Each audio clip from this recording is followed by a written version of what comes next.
Ah, yes. So, I was actually working on something the other day Oh that I thought God. was pretty cool. Oh, it was an overlay for the D&D stuff. Oh, I thought you were like working on session stuff. I was, Oh oh no, God, what are I we am gonna do also now? doing that, but that's besides the point. Oh no. Oh yes. Ah! Oh yes. Things I wish my wife would say. Gross. It's okay. I called her a fruit gusher earlier. I died laughing.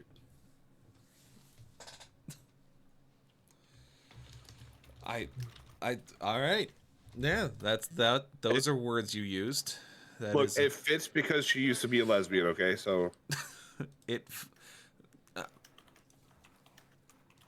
hey, Uh, and I opened Discord up to that state on my stream. Like, yep, that's how we're starting today. well, that's how it is. I mean, if you want, I could pull a page out of someone else's book. Oh no. What the fuck is my nephew doing? Nobody He likes just me. sent me the Everybody scene. hates me. Nobody trusts me. I just want to bash people on the face and run around, and you guys hate me for it. She can't exist without consequences? What? Huh?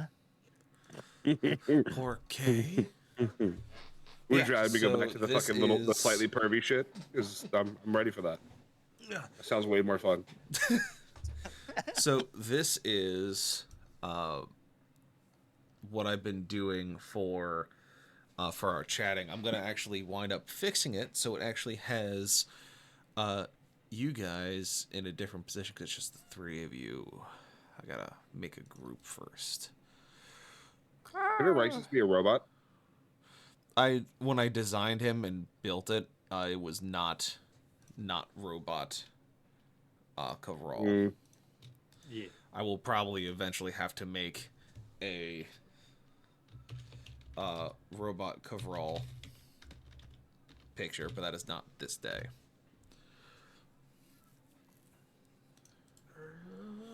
So let's do duplicate.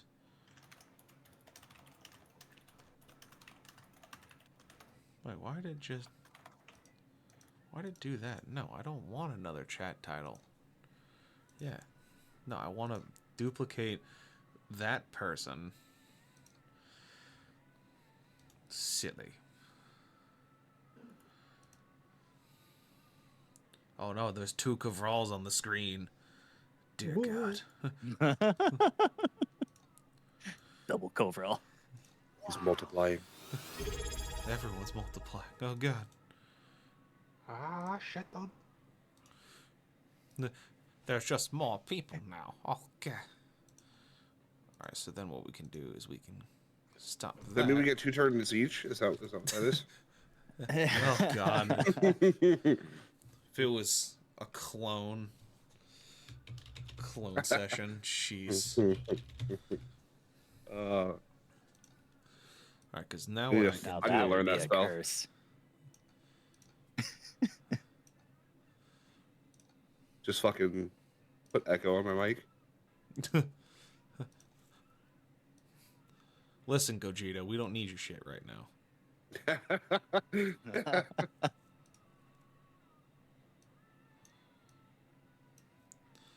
Yeah, because now, because it's just the three all in this session, you guys can have bigger icons. So when we're just doing RP, you guys can chill out on the screen instead of us having to be looking at a battle map all the time. That way, you guys can still see the map and kind of plan what you're doing, but the audiences have to be looking at it. They can be interacting with everything else kind of going on. I like it. Because then when we swap the other game, all I do is I hit the other one, and the two other spaces are for Aura in Creed. So that way, swap in between them. I was trying to get it work last time, and I just haven't had a chance to sit down and actually fix it. But now that I've done that, let's get into what happened last time. So, first things first. Thank Time you. on Dragon Ball Z. Last time on Siege of Etheria. Look, you brought up Dragon Ball Z earlier. Okay, fuck you. I'm not saying you're wrong. I'm saying that it's a good way to open it. So it's been a minute for Siege of Etheria. The last time the three of you found yourselves in the midst of this story, you just come back to the town of Farreach, where you have at this point in time begun looking for allies, as you know that you are going to need a force to actually go and push back against Fausta, the Mad King, or in his case, Mangst, push him back out of Macragge, at least you know if that is where he is, and then take the fight to his doorstep. You don't know what kind of damage has been done to the western side of the countryside. You know that there's some towns have been hit, some have stood strong because of your efforts. Who's to say the actual effects outward? You know that Macragge has been hit the worst of all, hence why you were poofed out of there.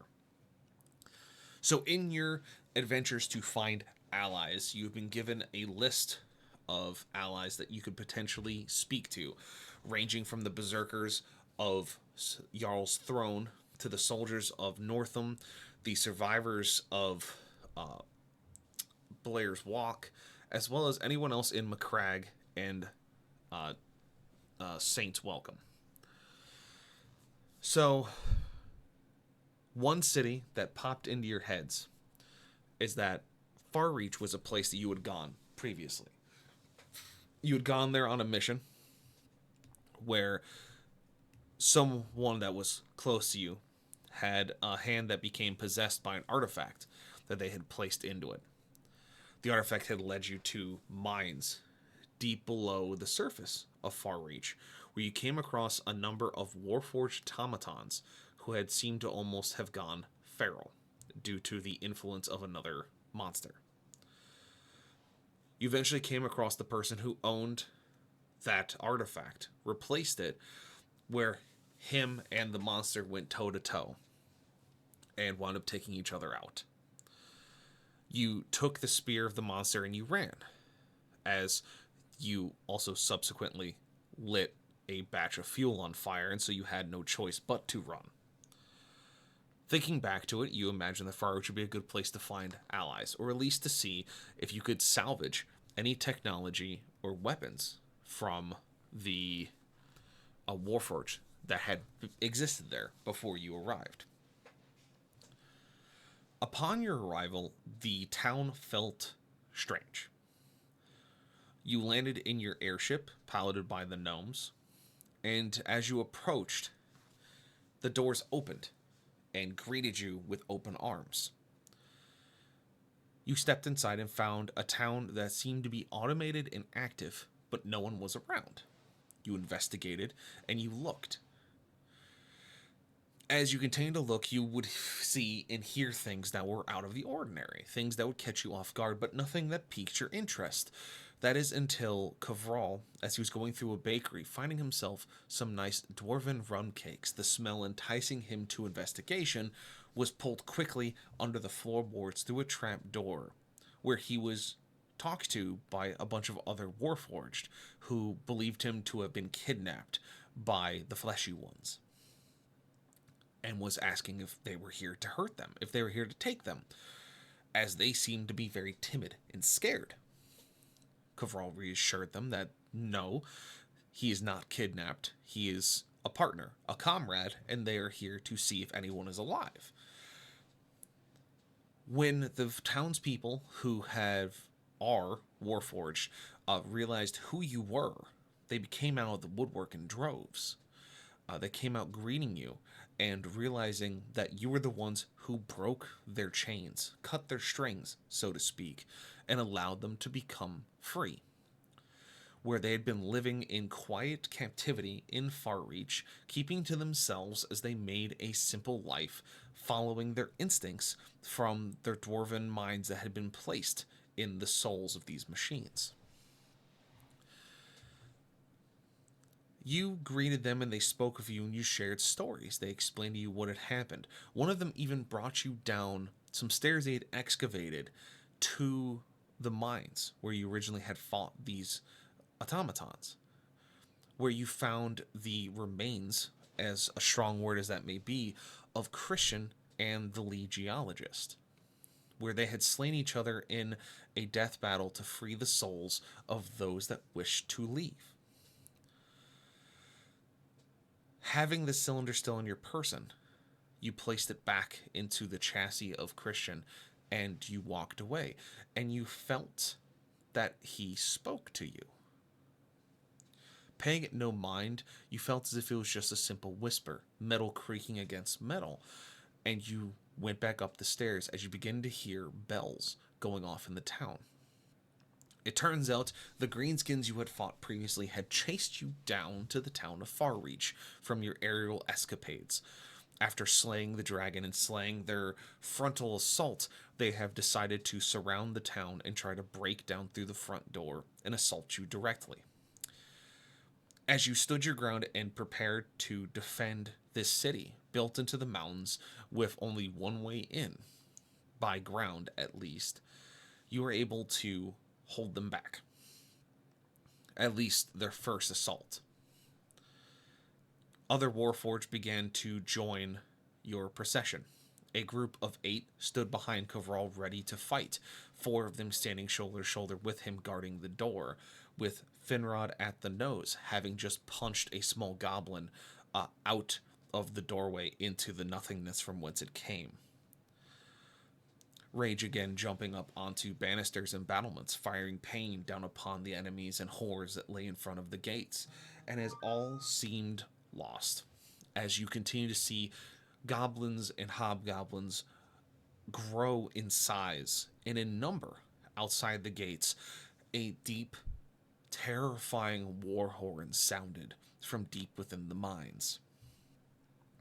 Something that shook your very bones with its octave. A deep pounding sound erupted from the dirt as rocks began to split and dirt began to push itself in either direction. As a giant mountain of a monster, the body of Christian brought itself up to bear, facing down the enemies around it, smashing a few in its wake, trying simply to make use of its strength and speed. And that is where we find ourselves this day. Is simply the 3 of you standing shoulder to shoulder with the enemies to your front and Christian to your rear, as you find yourself once again surrounded.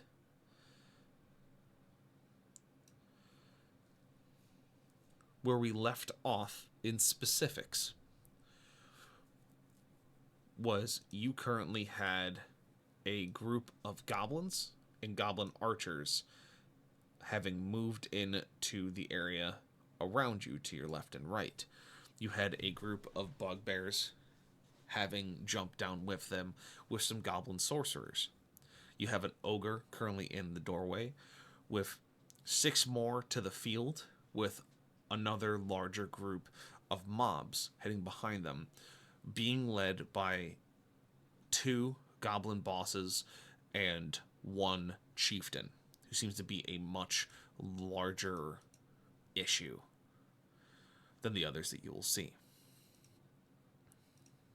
So, at this point, dear players, I believe it is time to finish the combat that you started.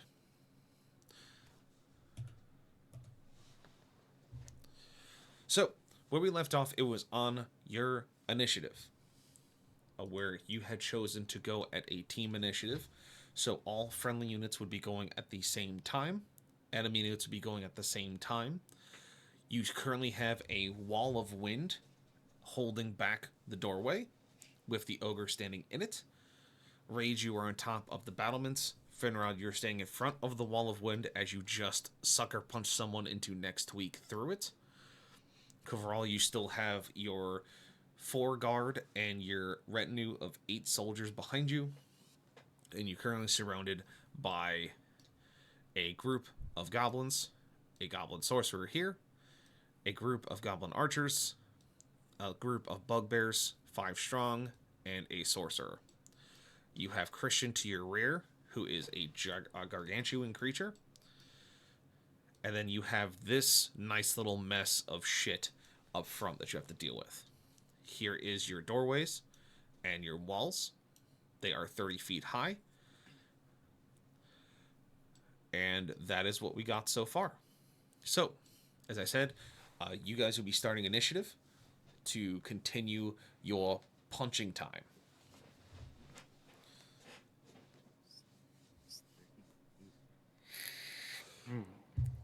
Yeah, the wind wall's 15 feet though. Yes. Yeah. The wind wall is 15 feet high. The walls of the castle, fortress, Or city 30 feet high. are 30 feet high. Door is also 30 feet. Yes. Well, technically 25, but we'll say 30 for sake of calculations. Because it can't go at the same height as the stone, because it wouldn't be a secure doorway. But potato. That's why I questioned it. Mm-hmm. I'm just trying to figure some movement out. Since I can run straight up a wall if I wanted. Mm. That you can, you weird monk. Yes. Yes. Monk feet, go. Yeah. Yeah. All right. Okay, so question. Yeah. These are, I mean, there are multiple things, They're right? mobs. Yeah. So they're not singular creatures, they're groups of creatures. Okay, so if I attack like this group, does my Hordebreaker then take an effect and I can attack the same group? So the way mobs work is that when you do damage into a mob, instead of having their normal hit points, think of it more akin to like 40k, where they have wounds per mob, and the amount of damage you do is a certain number of wounds based on the creatures that you're fighting. So your Hordebreaker would trigger on mobs that are within range of each other, but they wouldn't trigger Okay, so on the mob same is just mob. we're gonna treat this as a singular. They're treated as a singular unit of Okay. multiple creatures. They're usually like lower level creatures where it's easier to put one token on the board that counts as 15 goblins and have 5 of them attack you instead of 75 goblins individual on the board, because action economy is a real thing. Yeah. I don't want to sit here and roll 75 d20s to hit you No, with 75 right. daggers. No, I got that as well, but that's why I was wondering if the Hordebreaker would count to that, because there's a little bit of gray area for both of those. Yeah, it would count against another mob, but not necessarily So, the same like mob. these two, but not the same one. Yes, because the damage you do to that mob counts for all creatures in it. Yeah. Okay. And then that same thing, the hail of thorns, right? So they're within 5 feet. So those Yeah, two would hit, but so- it wouldn't hit these multiple. Yeah, basically the icons are changed in size to show the boundary Got of the it. mob.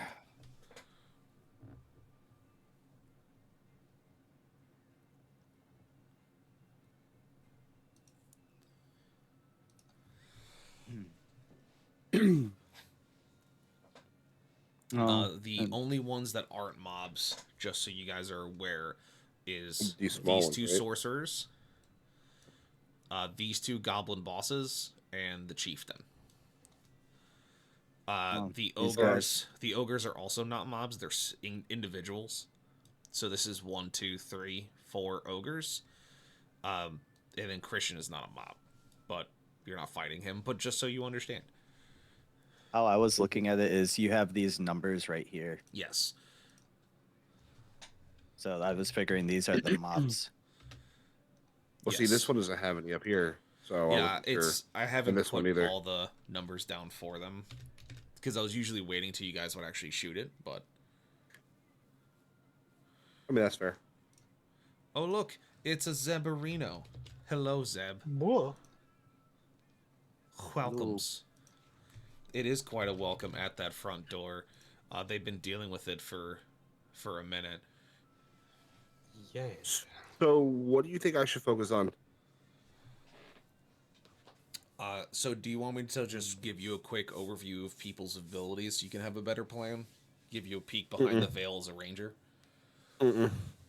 Is that a yes or a no? That'd be a I don't know. I feel like that's a little cheaty. Well, you're a ranger and you fought these guys before. So if you want me to give you a refresher of what they can do. Do you want me to? I mean, I can make it canon and roll history. You know what? Sure. Yeah. Oh my god, I forgot I got the Lego thing. I can't fucking tell what it is. It's only a 2. It's a. A 5. I had to take that off. It was giving me anxiety. Oh my god, how Because the you fuck do I don't see take it that off? until it stops rolling. So we'll say with a 5, you can guesstimate looking at the ogres that they probably throw things. You can't put your finger on what they throw. You can't seem to remember in the heat of battle. But you know they throw shit. You know the archers, they shoot shit at people. Goblins like to How shank. the fuck do I change that? Tell me how I change it. I need to know Go to because I my can't dice. fucking find it. Where's that? You have to go back to like the main page of like on D&D Beyond. Like up top. Or actually in my collections. So if you go collections and then click on my dice. Oh. Jesus fuck. That Lego dice giving you the anxiety. Bro, it's the worst one. You can't tell what is like rolling on until it hits it. And I'm like, that's just not fair. The suspense is gone. Oh, it's so bad. Where Alright. I look out for different dice. So with the 5, like I said, you know the ogres punch things and throw things. The archers shoot things. The goblins stab things. The goblin bosses tell the goblins who to stab and where to stab.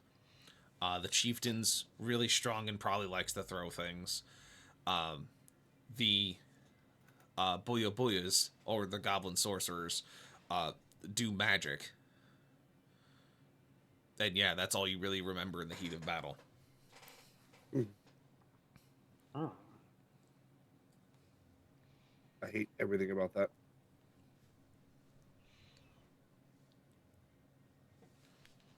Should have been like, yeah, sure, give me all the info without me needing anything. I was just gonna give you basics of like, this person shoots this person shoots this, much to akin of like a tabletop fighting, but you were like, nah, I'm good, and I was like, all right, like, where floats your canoe there, champ. And then the ogres are big enough to actually walk through the wind wall, aren't they? No, they're not big enough to walk through. They still have to make the strength checks. Okay. Okay, look, Burn, I've dealt with enough animes, you know, not fucking leaving shit canon or like making you guess what's canon and what isn't. I just don't want anyone to have to guess. You know what? Whatever, like I said, whatever floats your boat there, bud. I am just here to support and make things fun. We're taking a pipe to the head, apparently.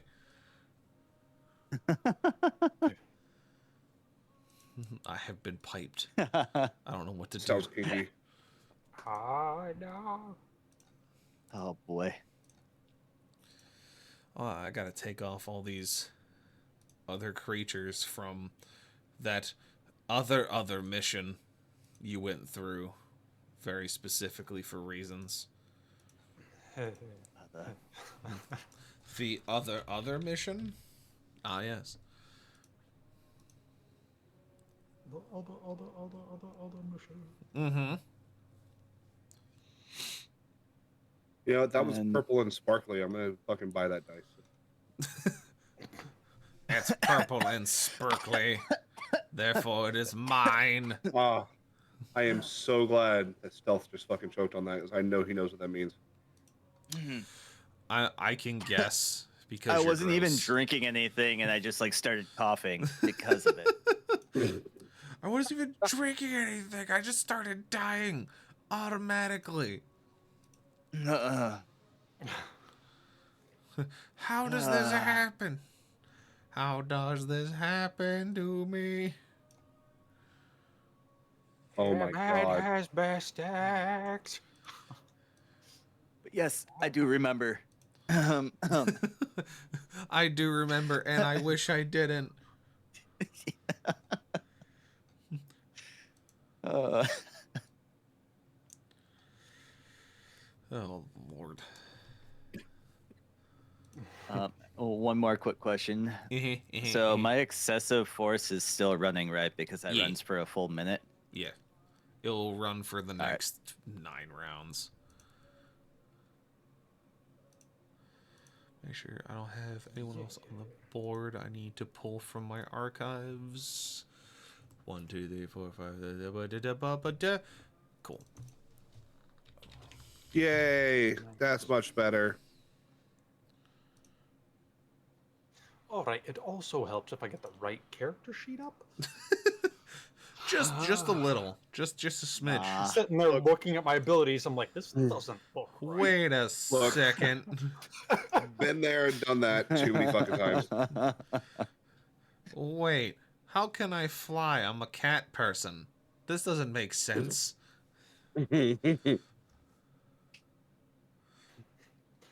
All Why right, does guys. my paladin have rage? Wait a second. That sounds OP as fuck.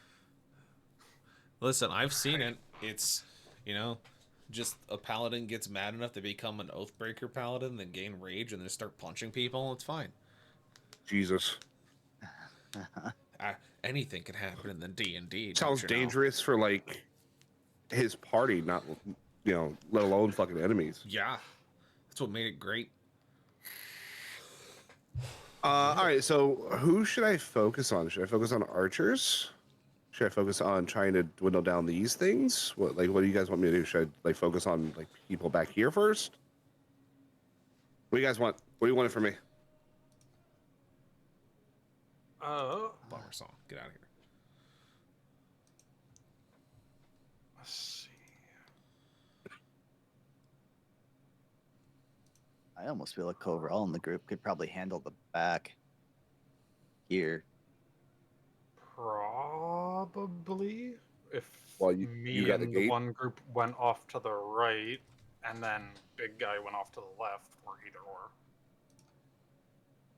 Who's controlling Christian? Is it you, Kern? I mean, you guys can move him around, but he is essentially a neutral monster. He will just go and do things as he sees fit. Okay.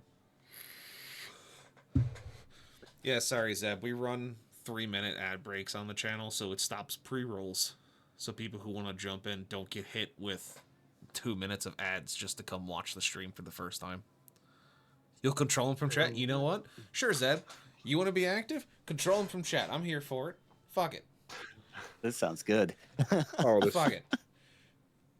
sounds fucking terrible. All right, so 3 of you... In like the most wonderful way. So the 3 of you pick what you're gonna do. Zeb will tell me what Christian does. All right. You want me to go first? Sure. Yeah. That doesn't sound too. I'm thinking what I want to do. So. I just rolled over my dog. I'm sorry. I didn't know you were there. You monster. He's not usually under my desk. Happened to me. Uh, Dog right now. Fuck you. the Show one me time they what decided to you go under the got. desk, it's like, nope, you shouldn't Well- have done it. Like if he does, he usually goes like in front. He was all over to the side, so I couldn't see him whatsoever. Oof. I'm sorry, Oof. puppies. Big oof. I'm sure Uncle Reich's will make me give you treats later. Perhaps. Mayhaps. Okay. Per cheese. So I'm gonna attack with my Foxy. Oh, Mrs. Rage did it. What a bitch. Oh, wow.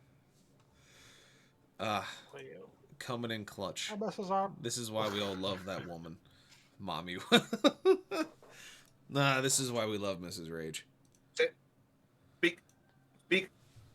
Come on, you know how to do it. Sit. Speak. Well, don't snarl at me. Speak, you bitch. Speak. There you go. Now you sit. Paw. Other paw. Thank you.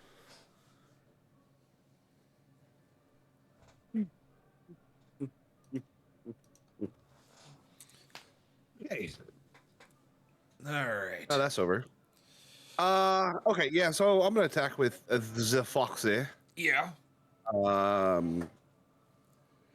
can't do Hail of Thorns. Is it because you're out of spell slots? No, it's because it's a concentration and I have my wind wall up, which is also a Yeah. concentration. Weird. Super, super weird. Son of a fuck. Almost as if I had to give you a choice. No, that wind wall stayed up. I mean, it's not a choice. Oh, yeah. It's just, now I gotta rethink what I was gonna do. Okay. So, Wardbreaker's only once per turn, right? Yes. Once on each of your turns, yeah, okay. All right, I'm gonna fire one at this group of archers. Mm-hmm. Then Hordebreaker to the other, Okay.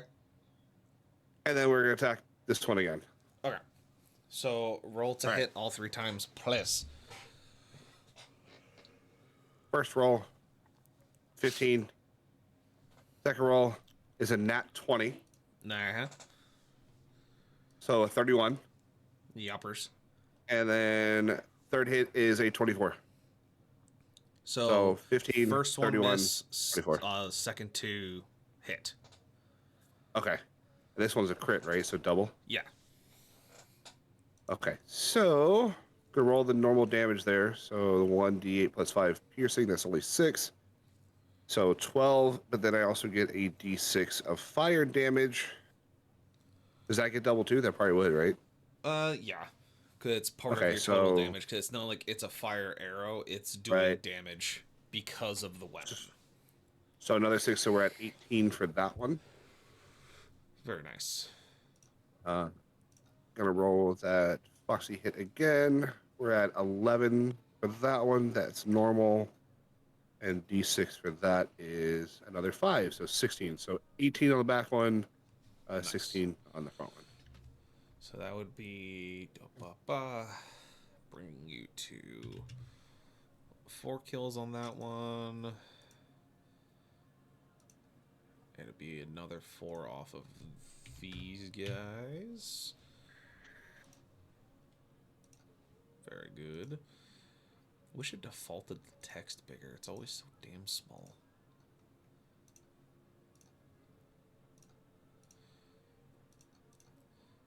Yeah, so that's resolved. So you killed 8 archers.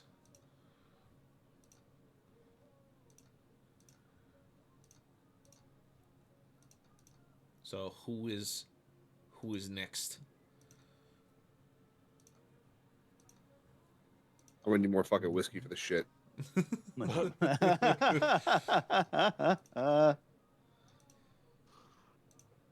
Oh, Well, go Corporal.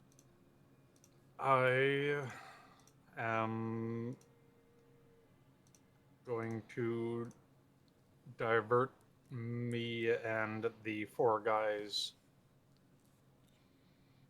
Oh, actually, I should probably bring all of them because there's 15 goblins. I don't know. I'm going to divert myself over this way to deal with this mage and have the Warforged help hold off the goblins. Alrighty. And yeah, Zeb, the tokens that have numbers No, that was are 35 mobs. feet. So those So- are large numbers of units composed into one token for sake of bookkeeping. You said large unit. Sorry, I should have double checked. I presume they have 30 feet of movement, right? I believe I set them up for that. Yeah, they have 30 feet. They're default. Okay, then that's where they all will have ended up from where they were. Very good.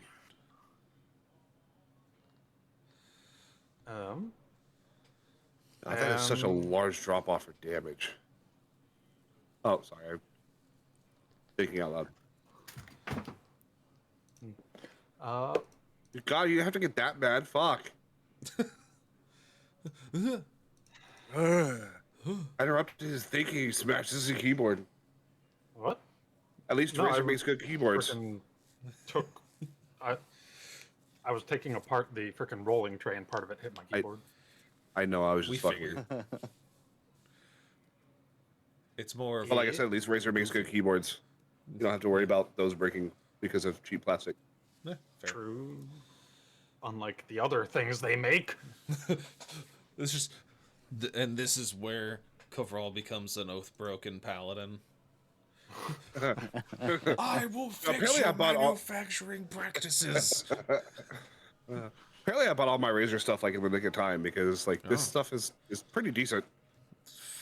Nah, good. I mean, yeah, like legitimately, when I first bought my first set of Razer stuff, it lasted me 8 fucking years. Each thing, the mouse, the headset, and the keyboard all lasted me approximately 8 years.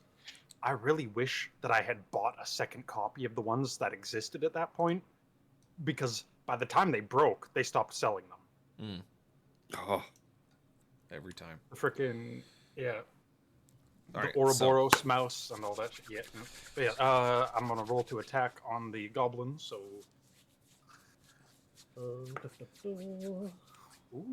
that was a good roll. 27 to hit. That's a smack. That's a hit. Did it. Heck yeah. All right, and that is.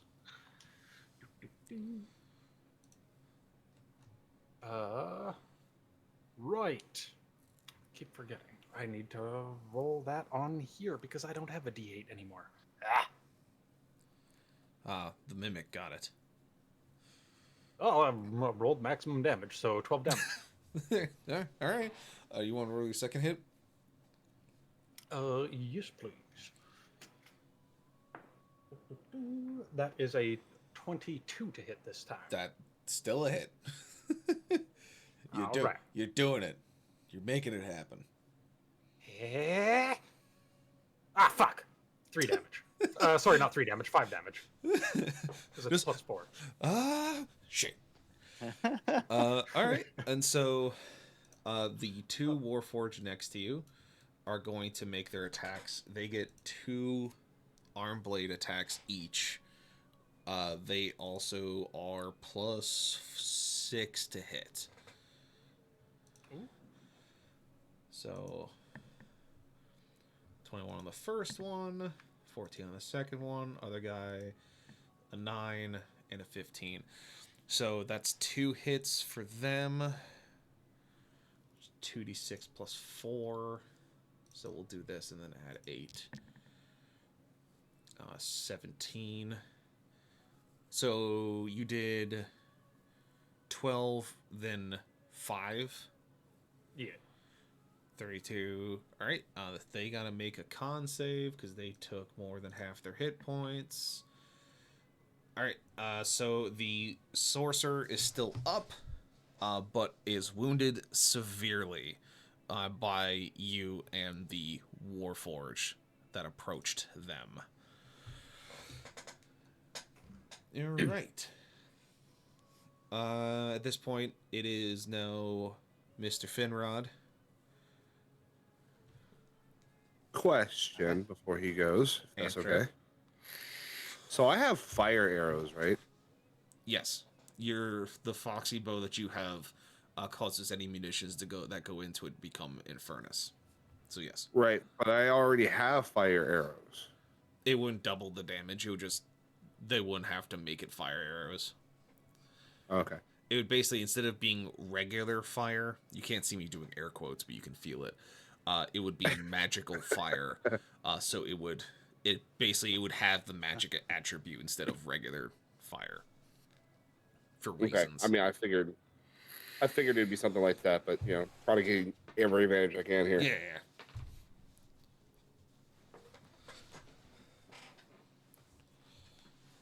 All right, Finny, what you got? Well, I'm running straight up this door. All right. Yeah. You're now on top And- of the battlement next to Rage. Oh, I'm gonna do Flames of the Phoenix. Right there. Listen, I didn't remember us bringing Avatar: The Last Airbender in So- here. So I don't know why, but when he said he runs up there, I just got a fucking like mental sound image of freaking JonTron. And Oh Jesus! So you run up the door to the top of the battlement, and as you crest it, you just clap your hands together and send a fireball down at this group of dudes. Yep. Dope. And it's a Dex of 14. It is a dex of 14. All right, let's get some dex rolls going. Let me grab my little monster sheets over there. All right, so let's start with Chiefy Boy Wonder. Does he have proficiency in it? He does not. What's your DC for it? 14. All right, so that is a pass. Do I have any kind of just silly tokens I can put on people for pass fails? I need to input those at some point, like pass fail tokens, so I remember. Add it to the list of shit I have to do for this thing. Yeah, I don't have fucking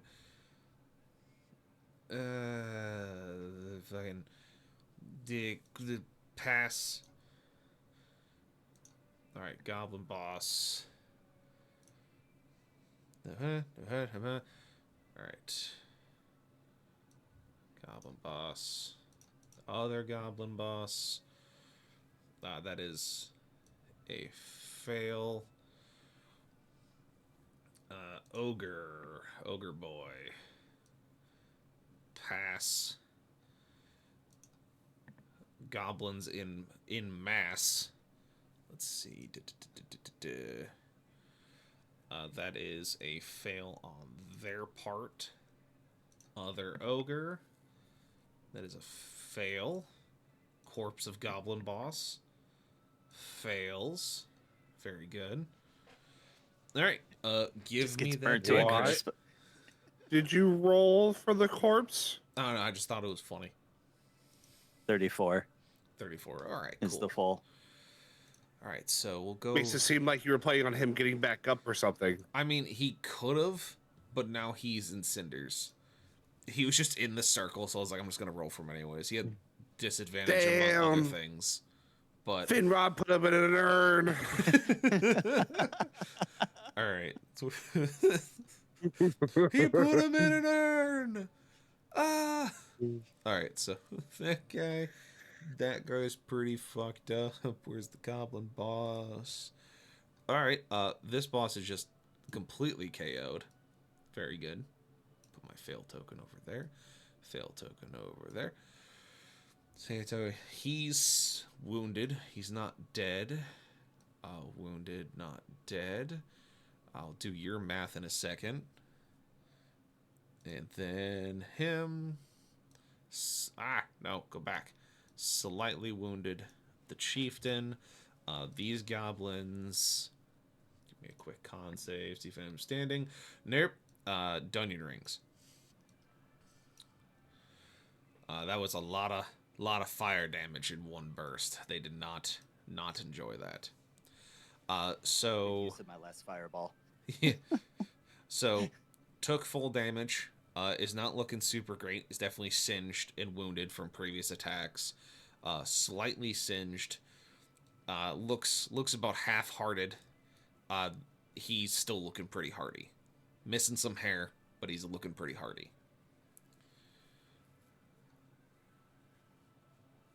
All right. So, at this point,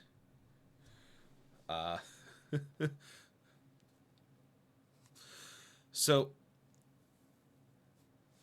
we now have Christian and the Warforged mob.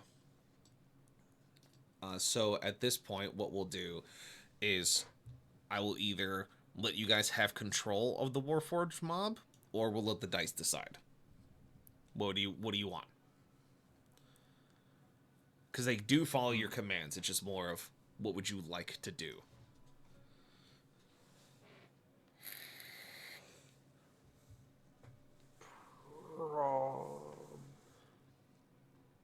I mean, we already have chat fucking controlling Christian, so Yes, that is true. do we want to really leave something else to chance? That's the fun part of D&D. But I'll let them decide. I mean, it's whatever floats y'all's boat. I'm down for whatever. We're gonna need a bigger boat. Mm. I mean, if I'm going to move them, I'd just basically tell them to go here and fight those guys. All right. Oh, there we go. We have All our right, answer. we solved the conundrum. All right, Rexus, since you are technically commanding the Warforged, this mob will have 4 attacks at +7. So I need you to roll me 4 d20s. All right. I feel like it's best him managing them. Yeah, I kind of agree. You said +7, right? Yep. Okay, 17 for the first one, 18 for the second one, Mm-hmm. 16 for the third one, Okay. and 10 for the fourth one. All right. So 4th one does not hit, but the first 3 do, which means it is 9d6 plus 12. And then see what happens. 48. Very good. Nice.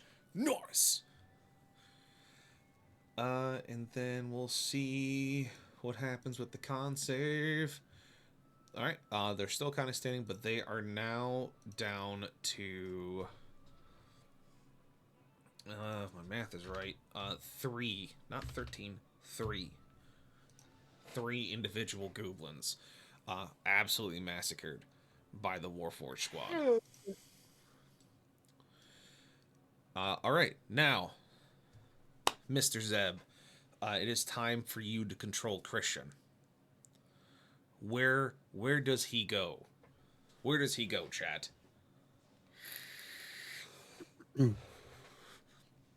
The man has 50 feet of move speed and 3 attacks. He is this guy. This is Christian. Here, I'll put a nice little tag on him. You get the biggest boy of them all. The biggest boy. Yes. Spelt it wrong, doesn't matter. It's a bold strategy, Cotton. Let's see if it pays off Here, for have us. some fitting music for your control of him.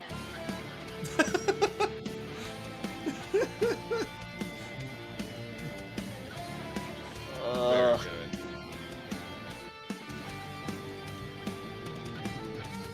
I feel like that's not. That doesn't matter. I'm not gonna worry about how I fucking spell his name. Gonna fucking die.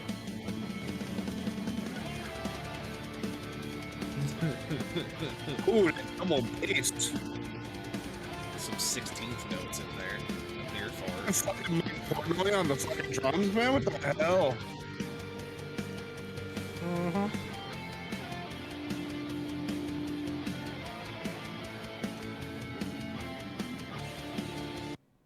Very good. You know me, I like to grapple.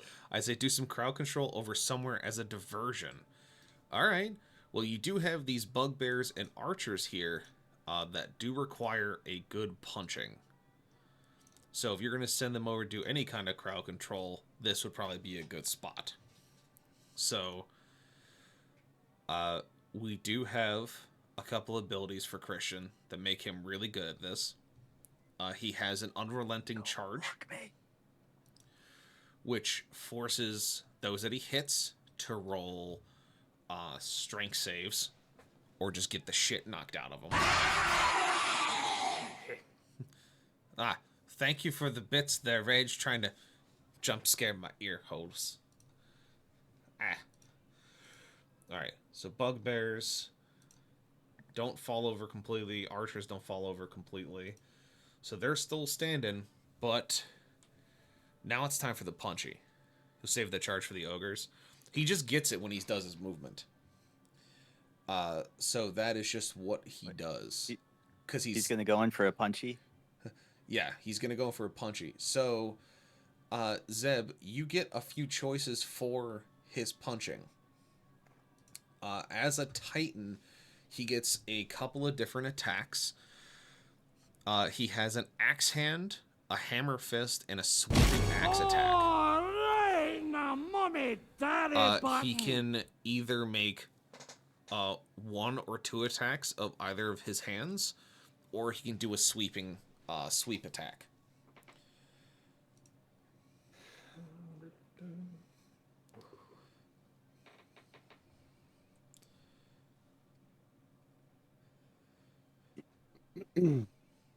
So here, let's do that from here. Can I do it from here? Try attack from each hand. All right. All right, so now the question becomes, who are you attacking? Are you going to be attacking the bugbear group or the archer group, or both? 1 hand each.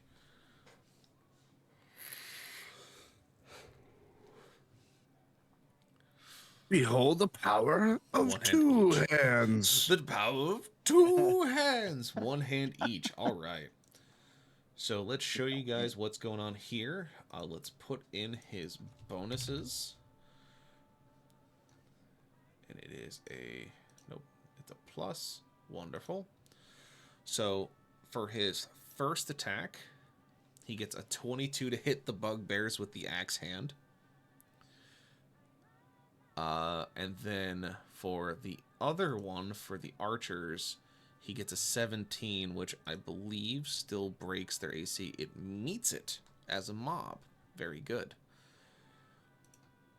So now we get to roll really cool damage. So the hammer fist against the archers, it does 5d8 plus 6. Damn.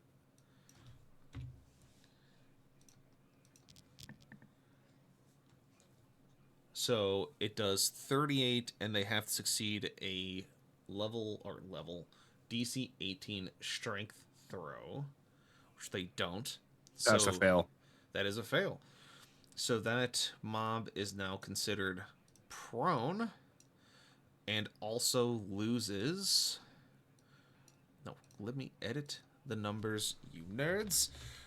Loses 7 individuals, so now it's 8 out of 15.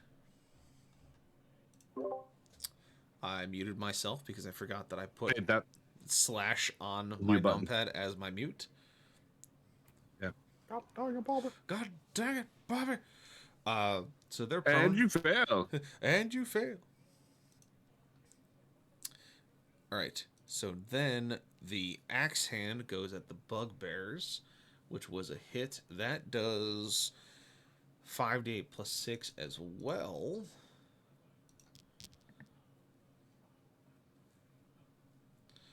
So that is 32 to the bugbears. That takes out 2 bugbears. And they are not prone, so they don't take additional bonus dabblage. Ah, yes. And that is what Christian has. He did his charge, and then he slapped him real good. Did some serious dabblage. Good job, Christian. Good job, Chad. Had him with a slap of hands. Big ol' punchy hands. So now it is me controlling the jerks around you. Time for me to do what I do best. So starting over here, The goblins are going to try and attack the Warforged. They, with 3 people left, get 2 attacks. Oh, excuse me. First one's a miss against the Warforged. Second one is a critical. Alright. They do... At this point in time, they do a lot of damage because they're fancy goblins. So that attack will do 3d6 plus 2. Alright. So not enough damage to kill off one of the Warforged, definitely enough to wound one. That's the goblins. Goblin Sorcerer has the ability to disengage as a bonus action, and so is going to do so, not taking attacks of opportunity in the process. It is then going to cast... if I can read this.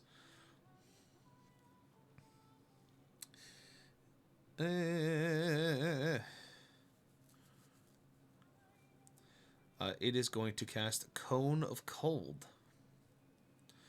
So it's going to blast a 60-foot cone out from itself. Turn this. Make sure it is 60 foot. It is. Wumpus. So it's going to hit the Ogre, Kovral, the 4 Warforged, and I'll say it also hits the Warforged mob. So at that point, I need a con save from Kovral. Look, that Warforged puck is not completely across the goal line. It's no goal. What'd you say? That Warforged puck is not completely across the goal line. It's no goal. All right. So then the mob won't have to do it. The rest of the singles will. All right. So Kovral, I need... Constitution saving throw. Yep. Con from you, sir. Those guys. That is a dirty 20. All right.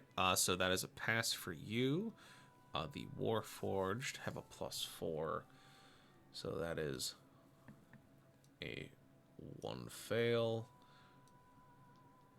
2 fail.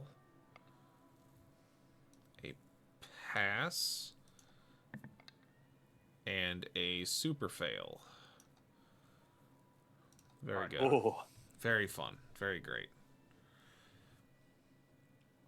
Alright, so now it is 8d8 cold dabblage.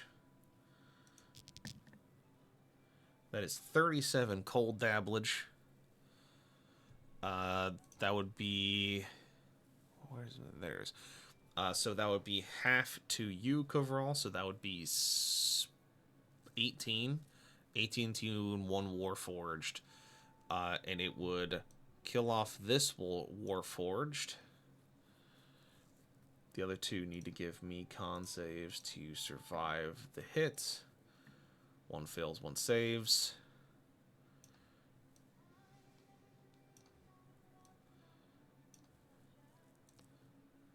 Alright. So that is that for the Cone of Cold. The Ogre needs to give me a con save. Ooh! Ooh! Failed it tremendously. Oh no.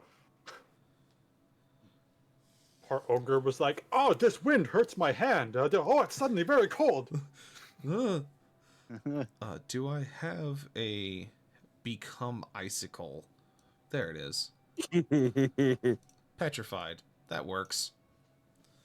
It has Become I Icicle. can't just tie it blue. Can I?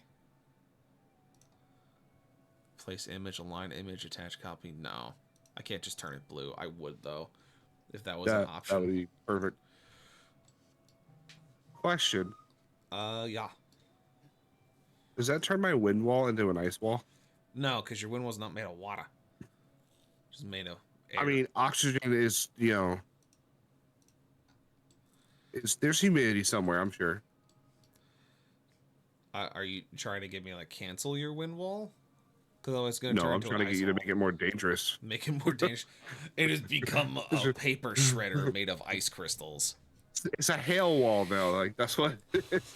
A hail wall. Oh, that's terrifying to think about. Thanks. Just it becomes razor hail from Gears of War. That Ugh. is pretty fucking terrifying. It's Ugh. Ugh. I'm good. That's terrifying to think about. All right,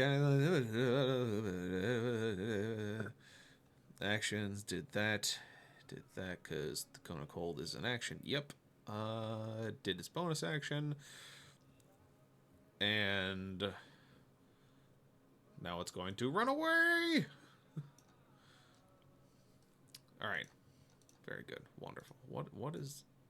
Why is this tooltip here? Wait, shouldn't it have provoked an attack of opportunity?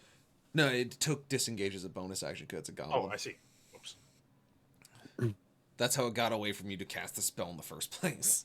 Because it was like, nope, no, please, no, please. All right, now it becomes the fun stuff. So, Rage, you're gonna be a target of these ogre chuckers, chucking goblins. Oh, okay. All right, so I need rolls from them. That first one's a miss. Second one's a 22. Second one's an 8, or third one's an 18.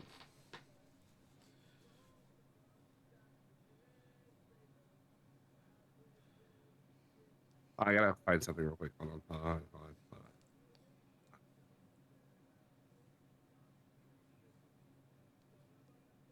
Oh, I totally forgot about that shit. God damn it. Okay.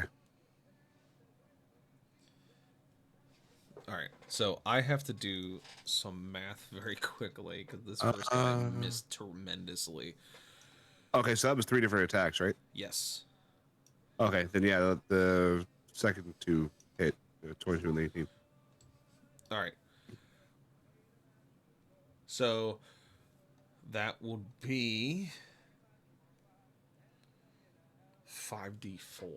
1, 2, 3, 4, 5. So 9 from the first, 10 from the second, 19 bludgeon. And I'm going to see if the goblins pop on impact because they take 1d6 per 10. 2 of them were traveling 30 feet. First goblin hits you, pops. Second goblin pops. The other goblin travels significantly farther because he missed and splatters on impact. Wonderful. Glad I rolled those dice. glad that happened. Glad that happened. All right. Goblin boss is gonna move up. Goblin mob. Goblin mob. Goblin mob.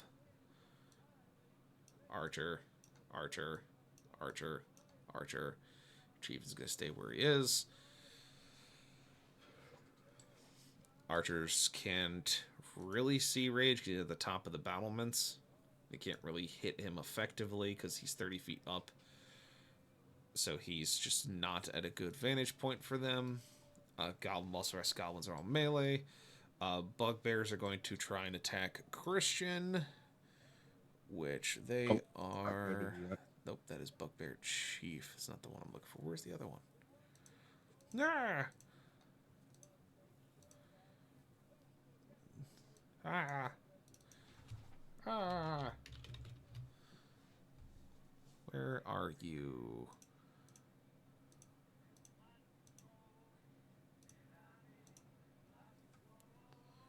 Weird. Alright. Bunketh. Alright. Bugbears. They're gonna try and hit Christian. They're +5s. AC's that. Alright, cool.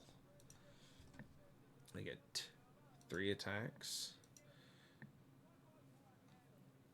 And they miss Are you all afraid 3 being on times. camera? Huh? Yep. What? Western.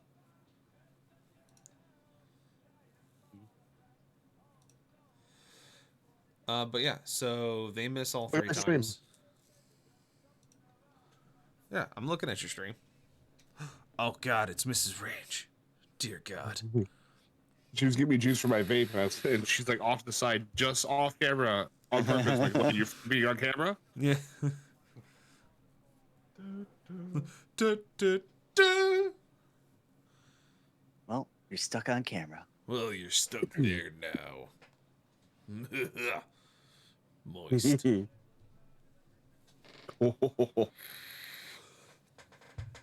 Oh, you should be glad that she couldn't hear that. I was hoping she did just pop you in the back of the skull. It would have been me. I know, but you're closer. I'm like 16 hours away. Yeah, no. She'll be like, well, now I have a reason to go there. Amazing. I love it. Spite is a great motivator. Anyway, Agreed. I have shot all of my things. People have tried to punch things. That is all I have for enemies. Which brings us to y'all goobers.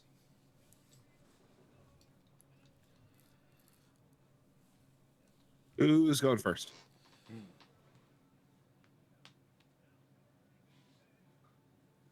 Well, I guess could go first and try to finish off the goblins on this side. Go for it.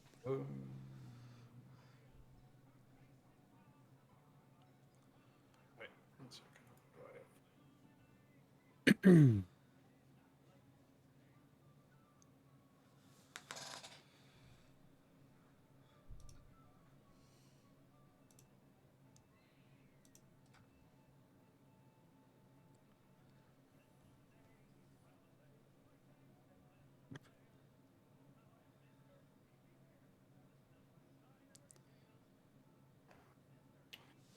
Oh.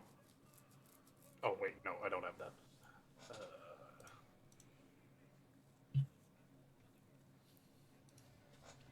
Yep, Oh, no, this is guess terrible. I will just attack. I was gonna check and see if I could do healing, but not really. So, Beat up those goblins. Well, I am out of Knob Creek, and I am moving on to Wild Turkey Very good. Very good. at 116.8 proof. Very good. You made me do this. so Very good. My first attack is a 22 to hit. That is a hit. All right, and roll the d8 on here. Max damage for 12. Yeah. Yeah. Solid. What's your second? And a nat 20. Oh, Roll that damage. Hell yeah. That's just roll 1d8 and times it by 2, I guess. Yep, basically. Oh, Means you guys have gained 2 fates so far. Very good. So 14 plus the plus 4, so 18 damage. So you just did 30 damage into those goblins. Yeah, they're dead. You killed them. They're done. You literally just you fucking JoJo walked up to them and beat them to death with your hammer. Like I don't know what to tell you. What you expected to happen. Just Oh, no. you popped the world. You showed up behind them and you made them regret ever coming into your city fortress. Yeah. So he moved 5 feet from there, so he has 25 feet of movement Yes. still, so he can move up there still. Yes. And so can you. And so can your mob if you really wanted to just sick everybody on them.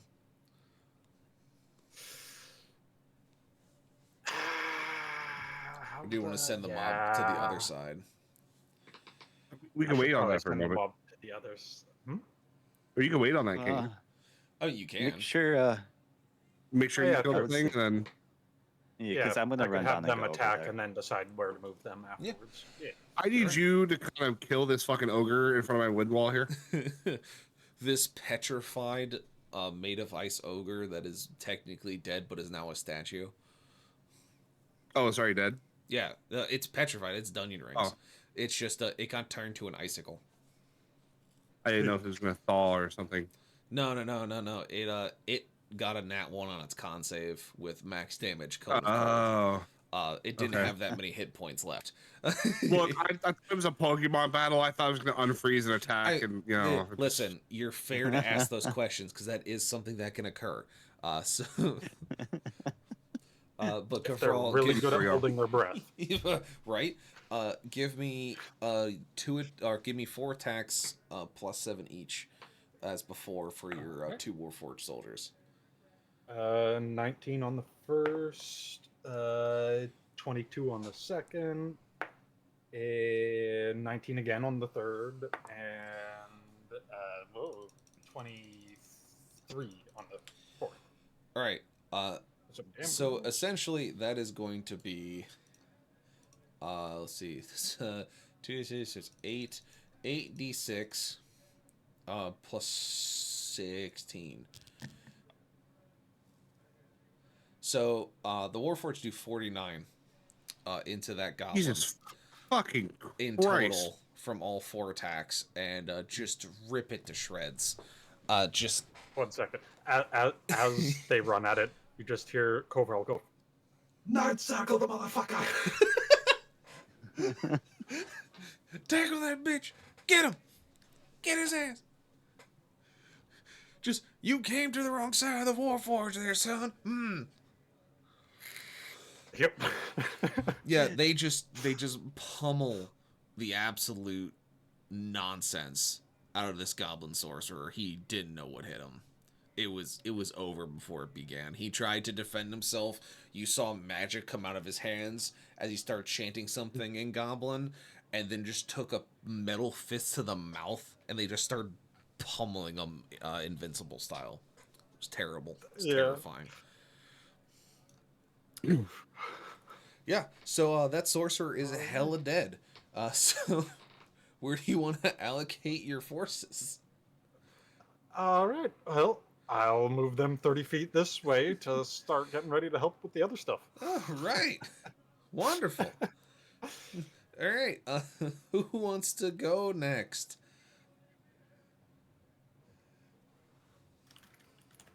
Flip a coin. I'm ready if you need to think, or if you want to go, you can I mean, go. I'm ready to, but you go for it. All right. And now I run back down the wall and come over here. I run back Gotta go down the wall. fast. Gotta go fast. Gotta go Gotta go faster. Yeah, that's what I was gonna say. All right, Knuckles, get in there. Oh, I am punching. With the gauntlets. All right. With the Do I gauntlets. have? They're prone, right? Yeah. They got knocked So then down that's advantage? by Christian. Yeah, it would be advantage on your attacks.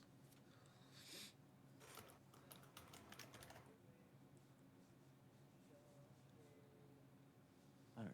So that's 19 plus another 21. Yep. Roll your other attacks. I can almost guarantee you hit these guys. If you don't, I'll be disappointed. You don't have to deal with that. Oh, it was funny because like the one roll was a 5, and I was like, "Oh, good thing there's advantage." And then a 23. So that's Yeah, no, it's a roll your dabblage. You're doing it. got 7, 4. Ooh, that minimum. And then what was the excessive force damage, which is 2d6. And that would also hit the mage goblin because that's a 5-foot radius. Since you're attacking no? a mob, they're also 10 feet away. But But if they That's the were 10. closer to Okay. mob, it still would be kind of hit or miss because you're hitting a group of or enemies miss. already. But No, I we'll cross ask the bridge. for the reason. Oh, of Dude, course. I mean, you just told me my horde breaker doesn't work in that same manner. Yeah. So his area attack wouldn't hit something outside of it. So yeah. 14.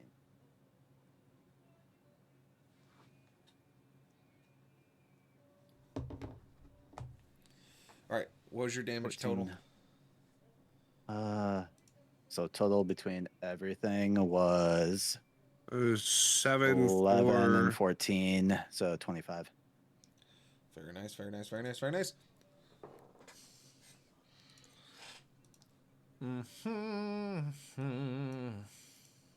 And I thought you said the horde breaker wouldn't do double damage to the stuff, but it could hit stuff on the outside. Well, yeah, that's what I was saying. Is that it should be able to hit stuff on the outside, but it's not like he was explaining like, well, you're already hitting, multiple, Well, he was mobs. talking Like, no, about no, no, no. he was talking Yeah. about like essentially what your Hail of Thorns does. His isn't yeah. This isn't Horrebreaker where you can pick a different target to hit simultaneously.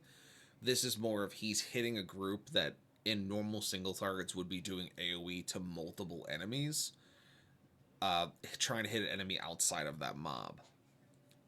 So would my Hail of Yeah. Thorns, if I hit this guy, it would it hit these guys? Is that what you're saying? Yeah, it's the same idea because it's an AoE that doesn't extend past the size of the mob. Like if you hit something and it does a 30-foot wave outside of the target, then yes, that would count because the mob token size is how much space they take up as a group. Whereas your Hail of Thorns, within that 10 foot, they're all going to be in that spot. So you're going to be doing damage to that mob specifically. Listen, Burn, this is the second turn in a row you have completely fucked. Okay. What? Well, I have to rethink things now. Do you want me to bring in, scatter rules for AoEs? I can bring in scatter rules and really just start messing with shit. I have no idea what that means. Do you want your Main AoEs force to K. go in any direction for fun? Forever? Oh. But my AoE specifically says within an enemy, all enemies within 5 feet. Yeah. Do you want it to So scatter? yeah, you can go ahead and bring your scatter rules in. That's fine. It's still going to hit every enemy within 5 feet of the one I hit. Or potentially, if you miss, it could hit something else like an orphanage. Dear God, you monster. Nobody wanted them anyway. That's why they're in an orphanage. Fucking knew your name was Richard, wasn't it?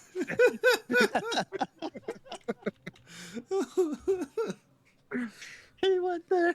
I expect a lot of things. I didn't expect that for some reason. I should know better. You should know better. should. I mean, that's I should. yeah. All right, Finra, have you got anything else in your pocket? Are they still alive? Yeah, there's 4 left. Out of the 8. I'm Only gonna do a 4 quick of the little- orphans survived? No. Shut up, Braxton. I'm gonna bring out my lightsaber. All right, Anakin, pump the brakes.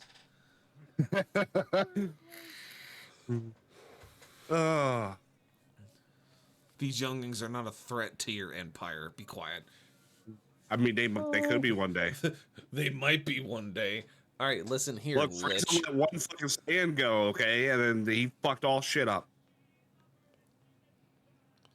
I'm sorry. Plus, Am I am a talking to firm believer Rage in or one Dio? behind. Am I talking to Rage or Dio here? Huh? Who? Oh God. Never mind. Never mind.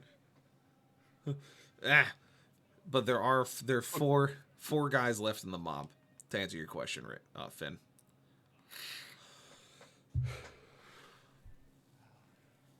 Didn't you say I do flurry of another blows? 26. Yeah, I do another 26 with flurry. 26 damage. Yeah, Uh, I did oh, say boy. flurry, right? Not furry, flurry. because that would be a whole That's a different whole story. other set of damage dice. Actually, Yeah. it's psychic damage, specifically. Oh, that what that is? Yeah. Indeed. So another 26. That you A would flurry take of another blows 2 would, off. would fuck my psyche. I'm just saying that. So there are 2 left I'm gonna run now. the furry up there. Jesus. gonna sick him. Like Kavral sick the Warforged on that one poor goblin.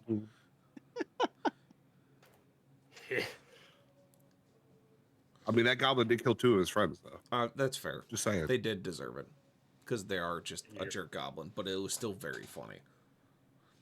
But yeah, there are 2 goblin archers left in this mob as they're just like prone. They're being knocked around by the shockwaves from Finrod's fist. They've already been hit by the hammer fist of Christian. They're not having a great time. They're not happy with the situation they found themselves in. We're actually gonna see if they make a morale check quickly.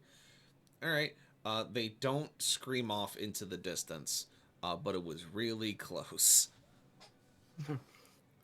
Oh, dear. They still think they can win. They're taking a nap, so who's really to play? You're right. You're right. All right, Finrod, anything else? That'll be it for All me. right, Mr. Rage, what do? Fuck if I know. You tell me. Do we really need this wind wall still? I mean, not really. Says the DM controlling the enemies. Yeah, right. Can I get a more bias towards my side opinion? Like, Can I get an ally's opinion, not the DM's opinion? I just say got no. CNN's opinion. I need Fox News. Like, I mean, the petrified ogre is only blocking half of the doorway, so if you were to remove the wind wall, they could just push the other door open and walk past them.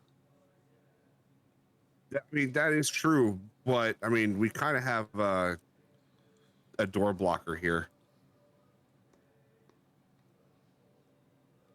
I mean, I would say once we probably yeah, finish but the also inside it would off. be nice for the door to survive the blocking.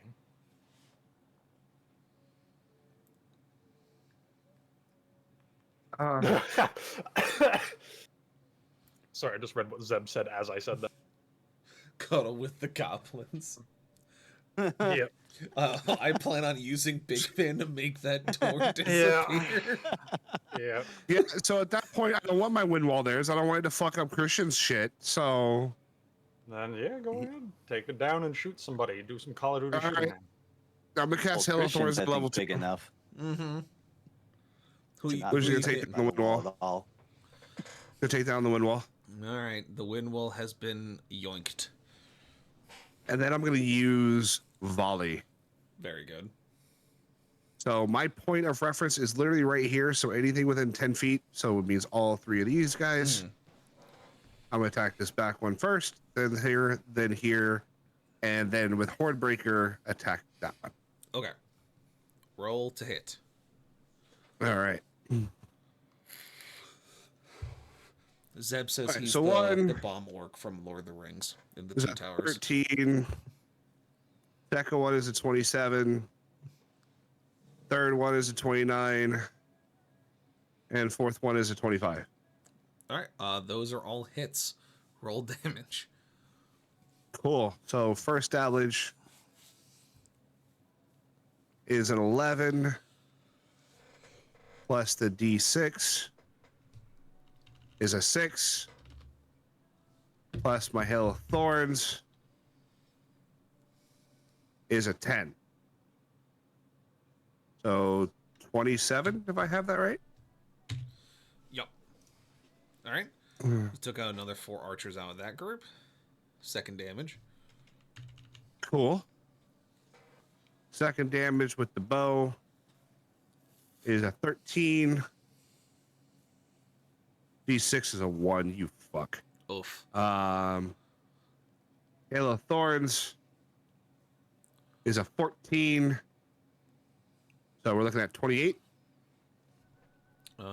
Yep, that would be another 3 off of them, so that'd be 4 left in that group.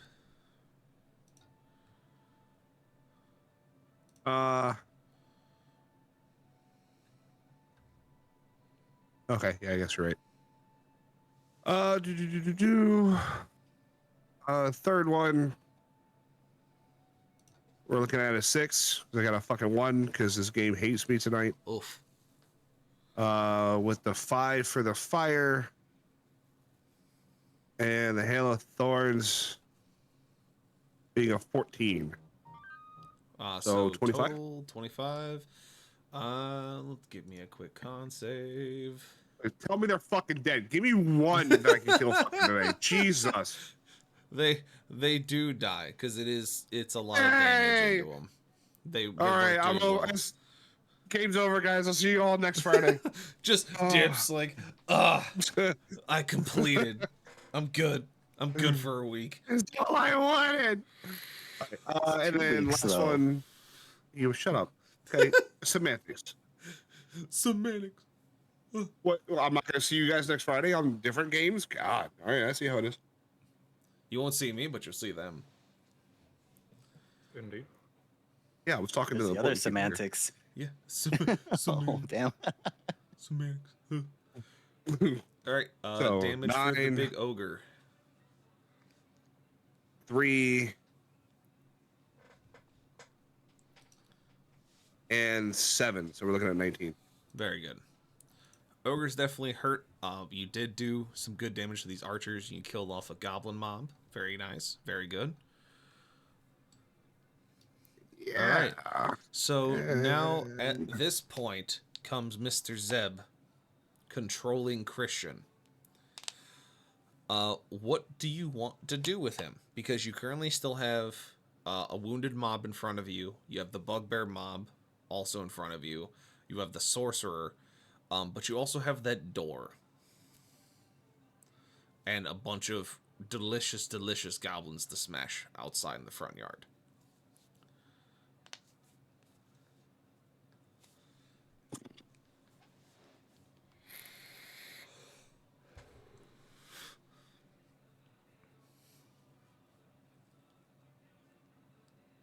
Wait a minute. What? Wait a minute. What?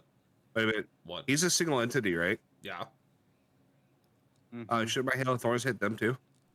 Well, I guess technically yes. So what was it? 9 from your Hail of Thorns? 7 on that one. 7. So that would be minus a goblin. No. Dwindling them down. Cut them down one at a time. Boo. Buh. The best way to deal with goblins is slowly and methodically.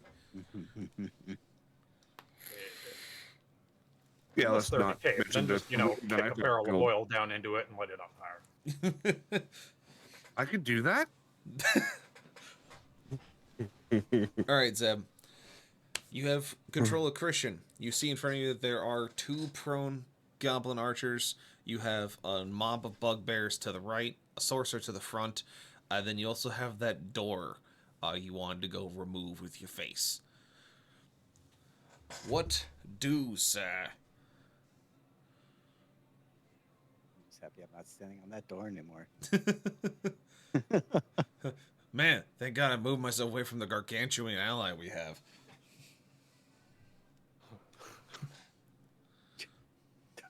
Charge through that door, man. See what happens.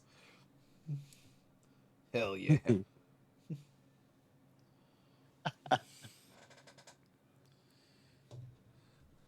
So Christian just turns, and you hear you hear almost a train horn in the distance as he just turns and just full throttles through the doorway.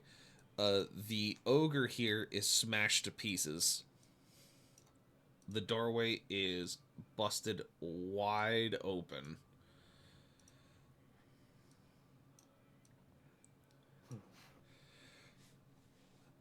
The bugbears do get an attack of opportunity on Christian because he's running. Fucking Seth. Leave on Jagger. Come on, you can do better than that.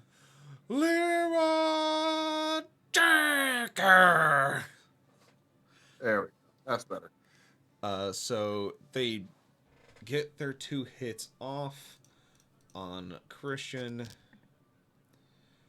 They deal a measly 18 damage to him as he moves away from them, unhindered, unbothered, vibing in his lane, charges through the door now into the crowd. So you still have movement left, Zeb. So at this point, you've charged through the door. You've made your presence very well known. You see an ogre to your front, some goblins to your left and right. What do you do here? Did he have a charge attack? He does.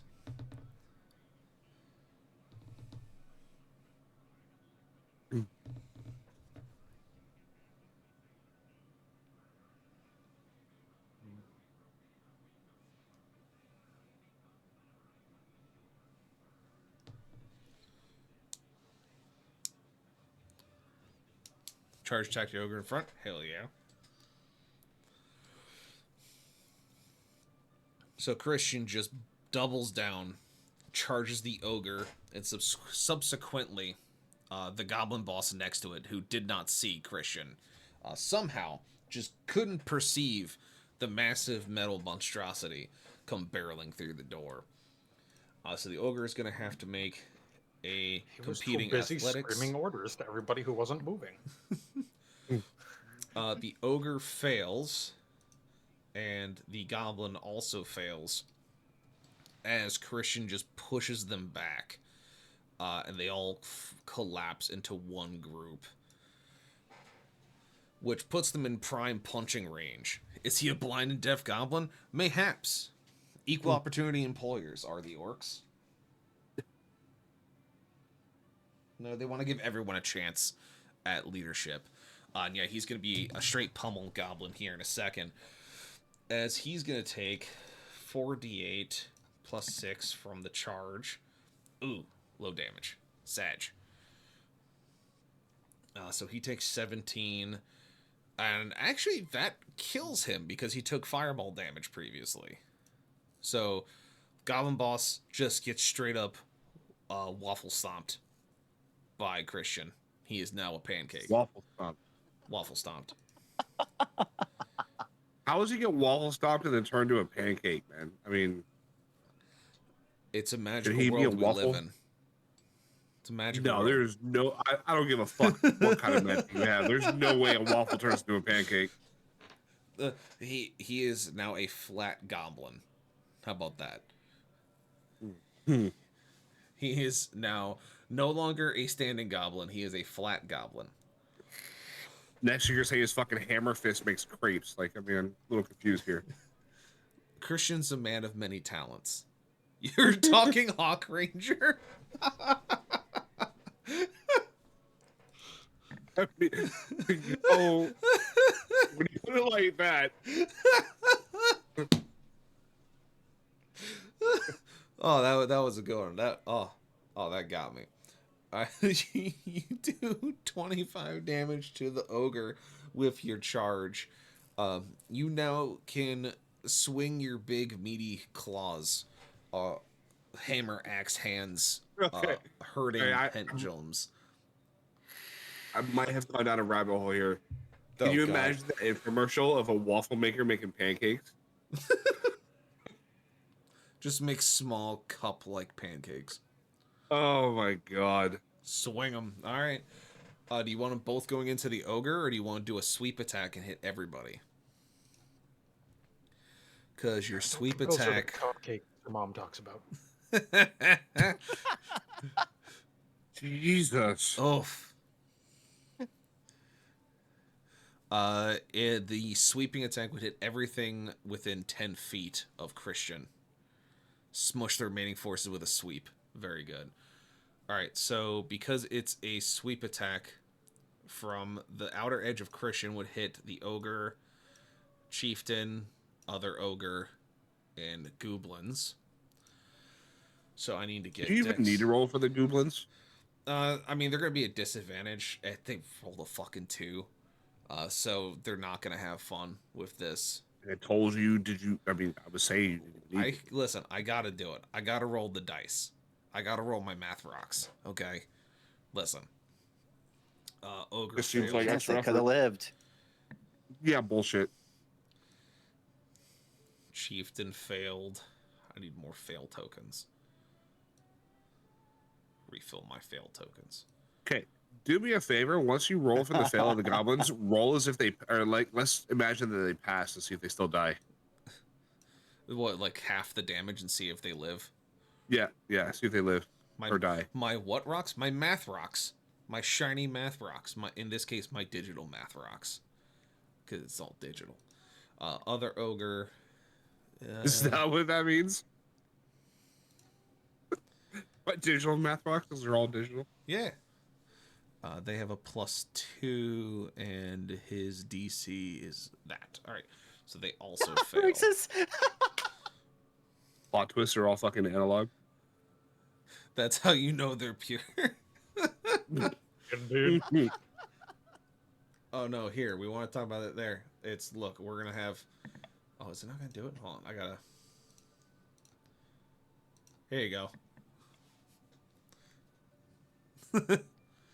Pure math rocks.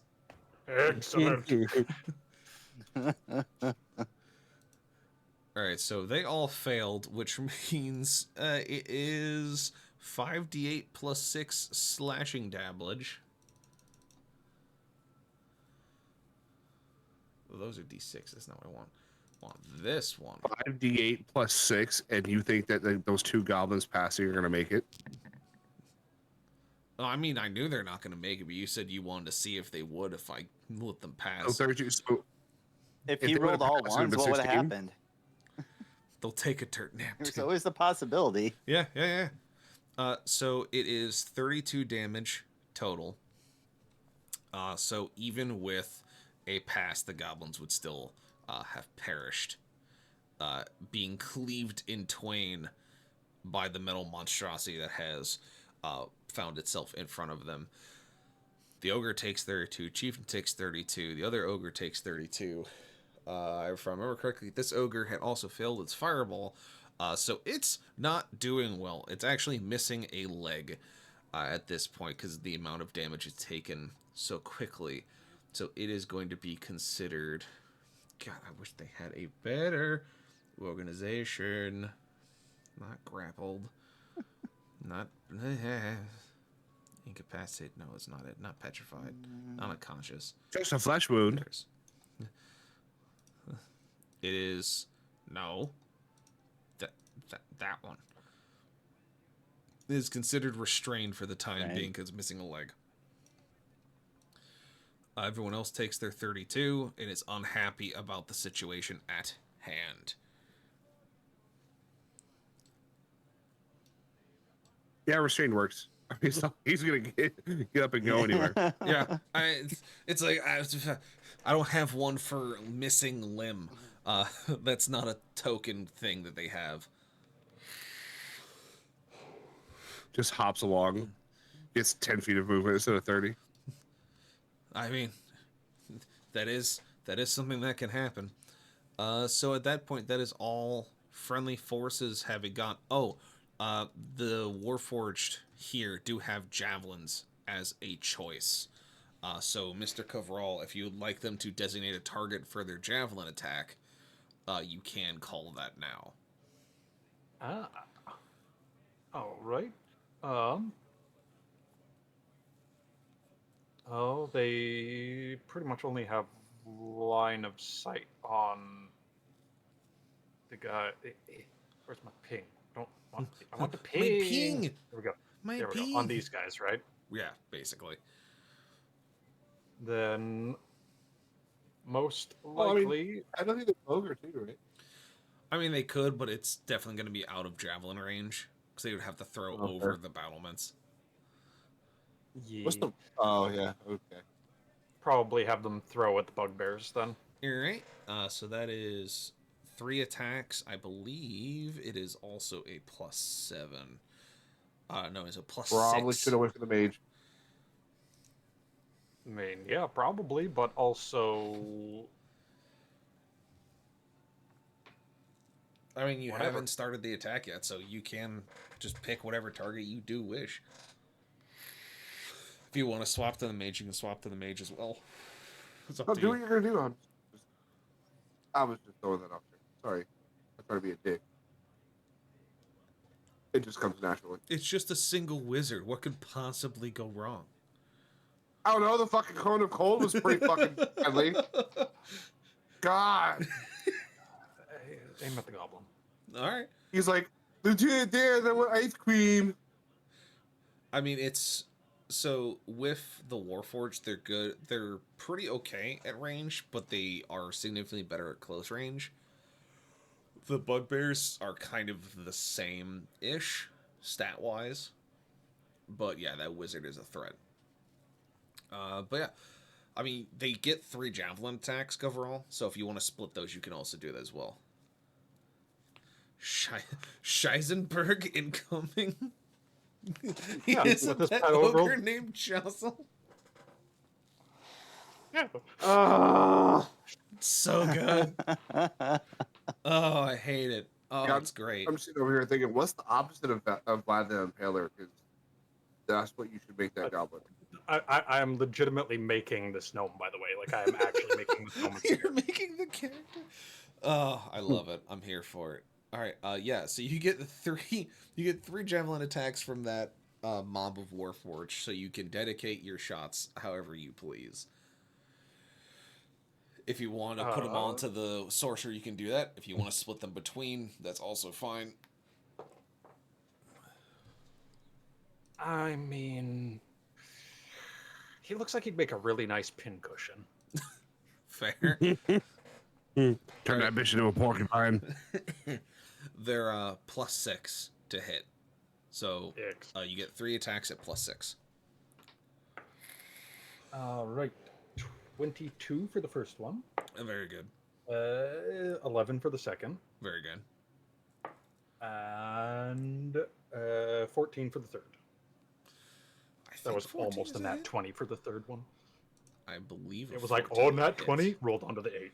Yep, 14 Oh, I is hate also when a that hit. So you get 3 14 hits. is also, oh, shit. So Oh, hell yeah. 1, 2, 3, 4, 5, 6 d6 plus 4, 12. All right. 48. Yeah, you pin cushion the wizard. The wizard has been pin cushioned. Yeah, those 8 Warforged saw what happened to their 2 buddies and were like, yeah, how about fuck you? How about no? No. No. Yeah, but no. No. All right. So at that point, it is now enemies' turns. Ogres cannot do the Hyakken because they're moving in for combat against Christian. The chief is gonna move in for combat against Christian. The goblins. Question: Yes. Are those all attacks of opportunity? He would get. He's You only technically really engaging get this one. one? Is you only get really one attack of opportunity. You don't get multiple. So he would. I'll have him designate. I'll have Zeb pick one that he wants to punch the most out of the 3 that have approached him. All right. Goblins, archer boys, bug of bear, and then I was gonna say the wizard, but the wizard is dead. So there's that. Ding dong, the wizard's dead. The wizard's dead. The wizard's dead. Ding dong, the wizard's dead. Alright, so let's roll a d4 and see who he does attack up against. A 3, the chieftain. The chieftain. The ugly one to correct the sin of a deformed face.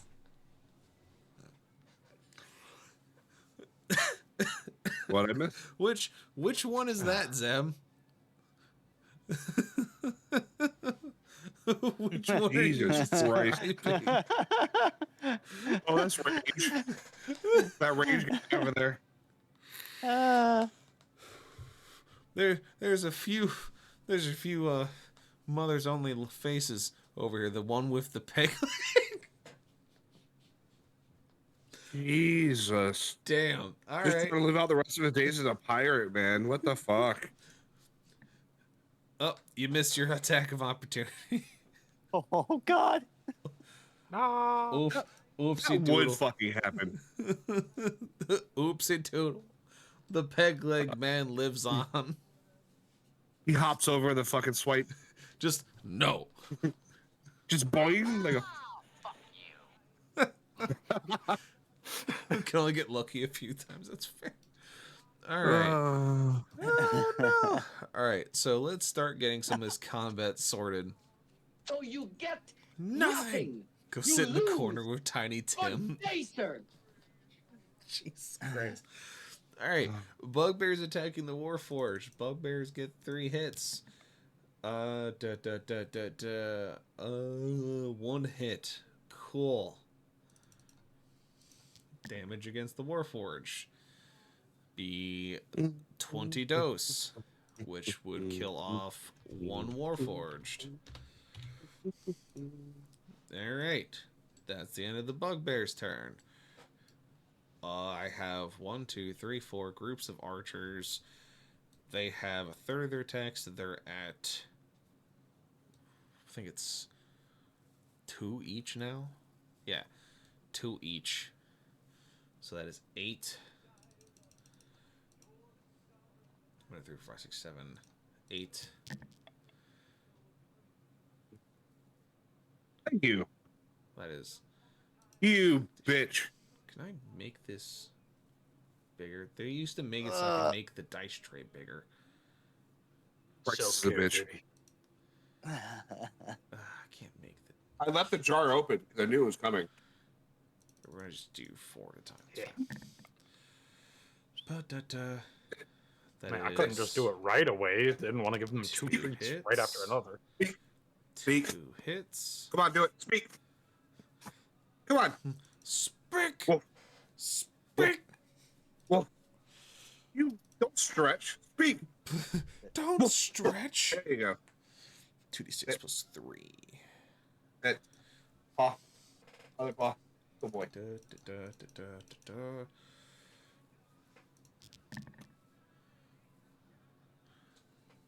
I'm almost out of those. 33, 16. Christian takes Do 16 we damage have any from more of the those? archers. The goblins are going to try and do a poke. Both of them fail. The 3 ogres are going to... 2 ogres are going to try and do their punches. I believe it is 1 melee each? Yeah, 1 melee each. So that is 3 melees. Can that was success? Yeah, alright. So that is 1 hit against Christian. With Whiskey counts as hydration, right?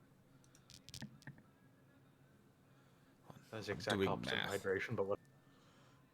I mean, What? technically, but in the opposite direction. Takes 11. Christian's still standing tall, doing the thing. Chieftain. He gets 2 attacks. Yeet. 1 hits. And that is a lot of damage. Oh, 1 too many. 1, 2, 3, 4, 5, 6. 4, 23, 12. Alright. Christian has taken 44 points in total after reduction from all of the targets around him.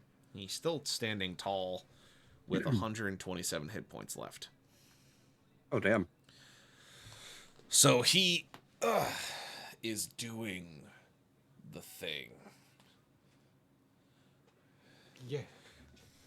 All right, so that brings us back to you guys. Oh, we do have these prone archers who are going to crawl towards Finrod and try to bite his ankles. I thought they were archers, not chihuahuas. That Archers, is chihuahuas, a same thing. dirty 20 and a 17 against you, Finrod. Both hit. Wait, hold on. No, they're going to be at disadvantage because they're prone. Well, let me do this. Instead of doing that, that, yeet. My Oh, AC wow. is 15. They almost got a nat 20 on that second bite. Alright, so it's only the one hit.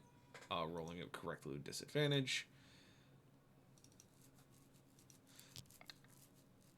You take 9 slashing from a dagger to the leg.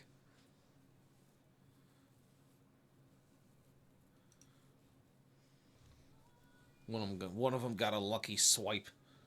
Got in there real goods.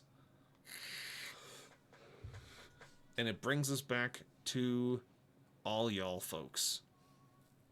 You see that the fight is starting to be turned in your favor as you've cleared out your back line, and you can see that the flying vehicles they were using to drop off troops have started to vacate the airspace as you continue to dwindle their forces.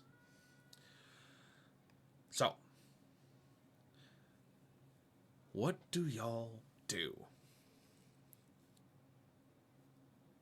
How tall is Christian? Easily.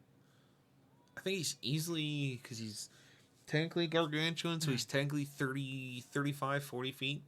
Like, he's a titan. He's massive. Oh, so He's I can't not a see this guy. colossus. Yeah, you can probably see him, like, through his legs. Okay.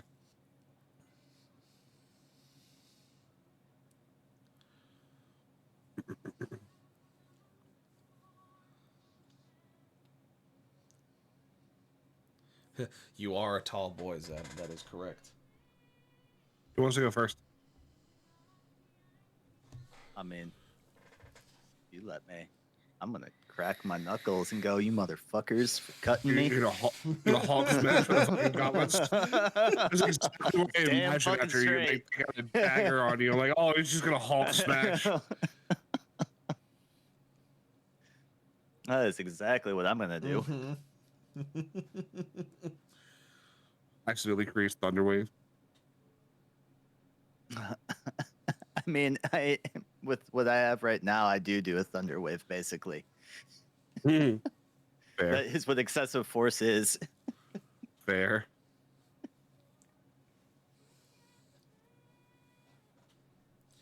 All right. So one's a 19. Yep.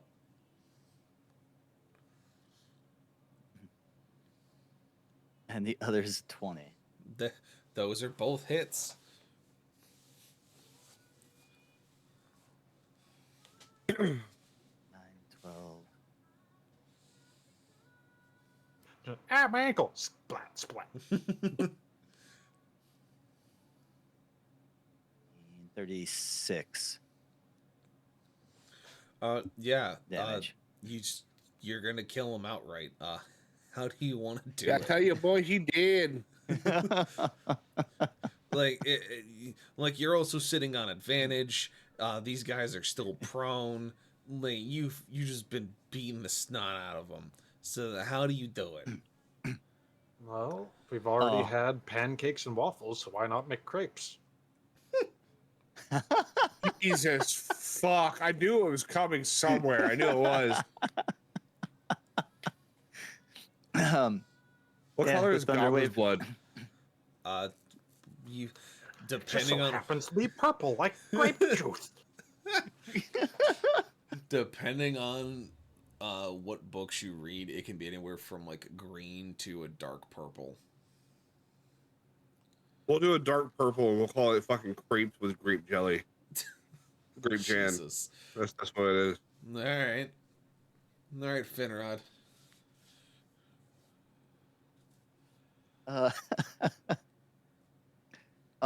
Me yelling down at them like I was saying, you motherfuckers for cutting me. And that thunder wave, I do want it to like, go with the crepe. That force from that thunder wave to just flatten them. You do it. You just kind of bring both your fists down, one into either skull, and with just a sickening crack, you see that their bodies just go completely flat from the force you exert. Yeah, you essentially make goblin crepes. As disgusting as that is a thought. Not so bad when you think of it Man. as just grape jam, though. That sounds lovely. That sounds amazing. They got clapped. Look, and then we'll change this to this. There you go. There, like it. And then if I come here, is that flanking them? Yes, because they're facing the other direction. All right. So then that would be flanking is advantage, right? On the Yep. roll. It is advantage. And let's throw another flurry of blows on this. And that was 20 feet, so I get an extra 2 on the rolls.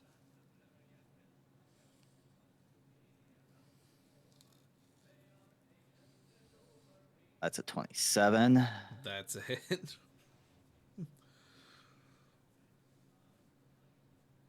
Oh, that's a 26. That's also a hit.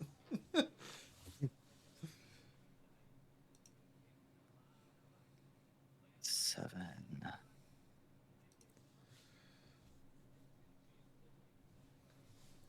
You guys are gonna make me go to 15 fucking is Denny's 30. tonight. I swear to God.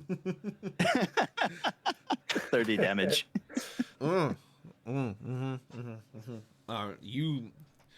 You just pull one of the bugbear out of the mob, just individually, while his back is turned, and you just pull him to the ground, just start beating the shit out of him like you're in a mosh pit. Perfect. That was exactly what I was thinking of if you were going to ask what I did there. It's just yoinked him out of the fight and just pummeled him into the ground. Amazing.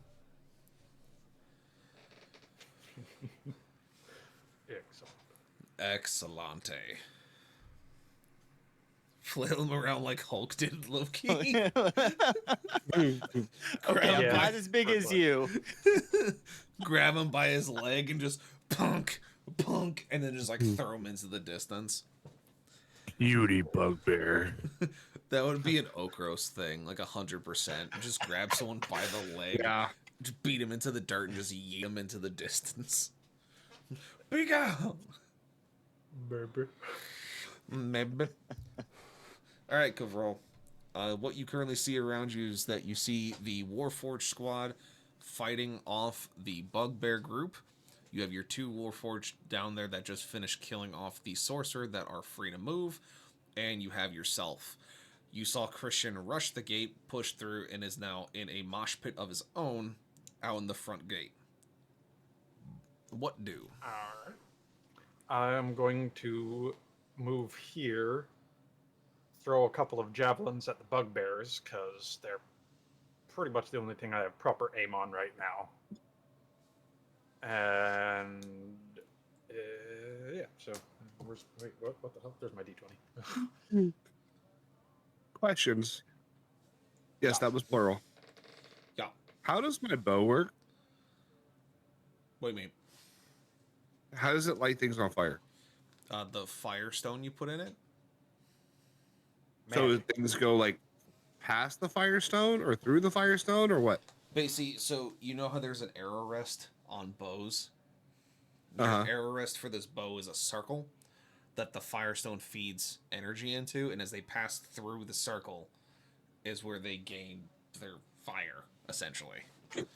Okay, follow-up question. Uh-huh. Stick with me here. Uh-huh. Okay. What if I attach that point to the end of the barrel of the Terror's Rain? First, not the Then you're same size. probably gonna 2, you're shooting a blow beetle Oh, out of the terror's rain.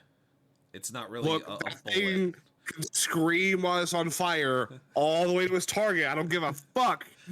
But Good idea. 2 very different sized apparatuses you're looking on using there.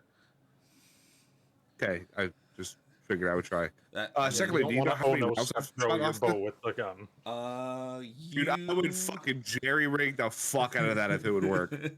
Turn it into a Like- crossbow rifle. Some kind of Yeah, pretty much. insane artificer's dream. I Uh. think since last mission, Because I know I you're did up mostly with to the bows. I did like conjure barrage and stuff a lot.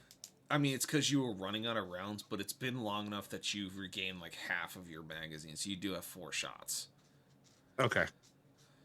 All right. Sorry. No, you're Overall, good. go ahead. All right, so for both of my thrown attacks, it was an 18 and a 23 in total for both rolls. Both hit. Roll damage. All right, and that is only 1d6, and I still have my d6, so I can actually roll this physically. Yeah. Okay, 2 plus 3, so 5 damage for the first throw, and then 8 damage for the second throw. Very good.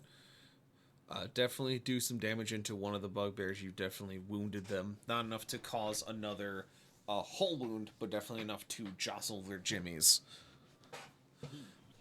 And then I'm going to have. Okay, hold on before you do that.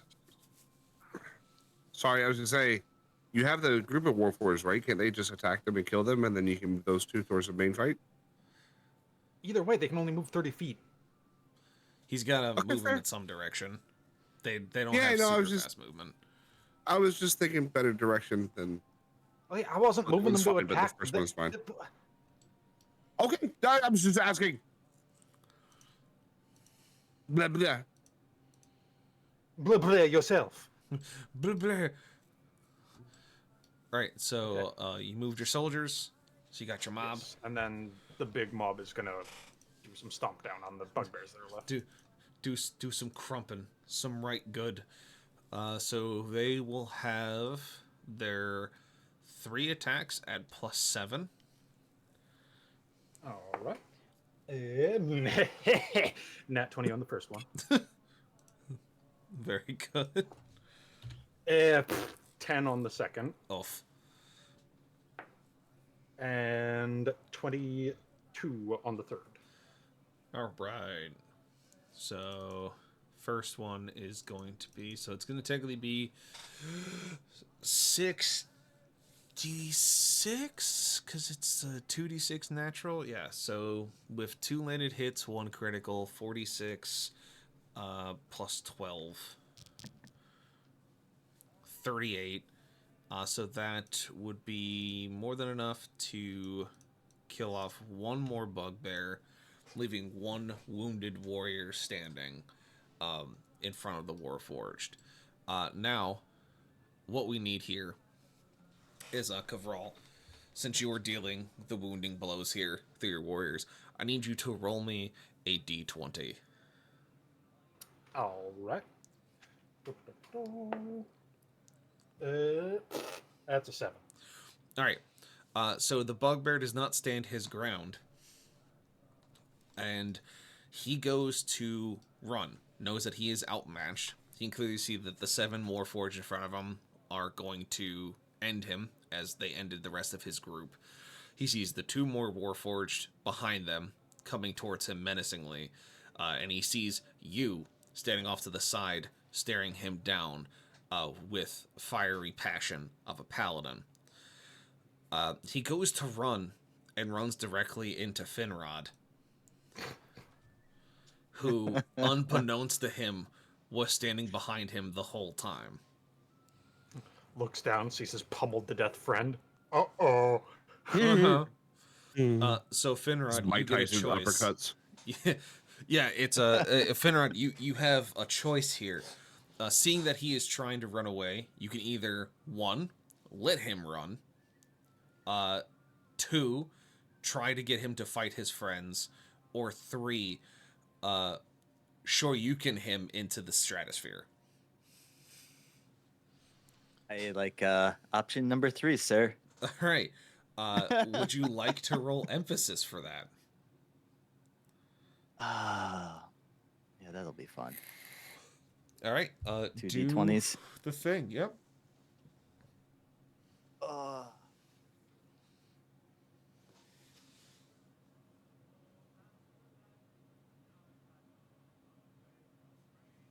18, which is farther from 10. Nice. Very good.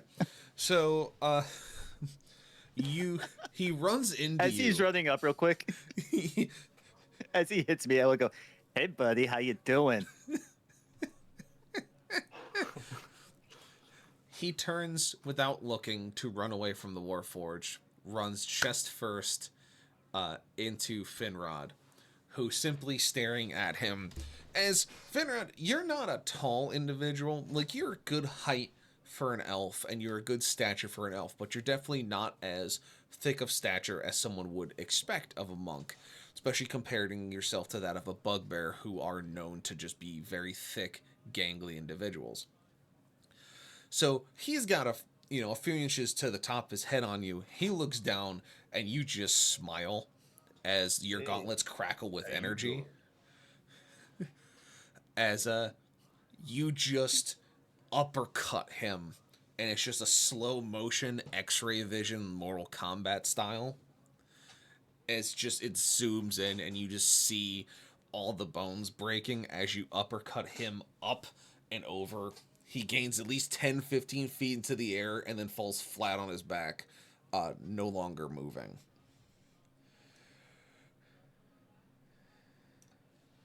As you have just fatality the bugbear.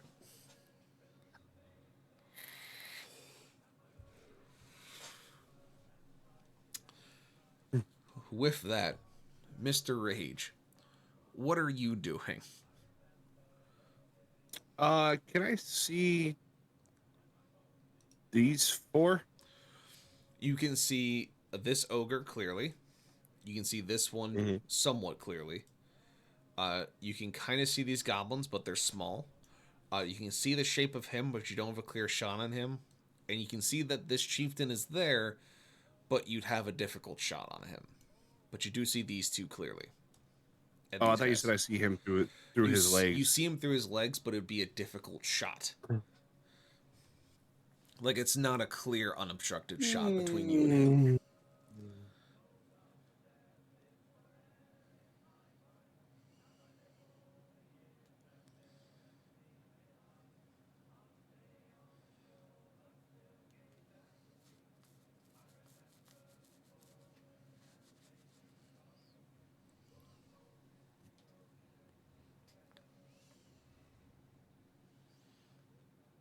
Trying to think of what I want to do.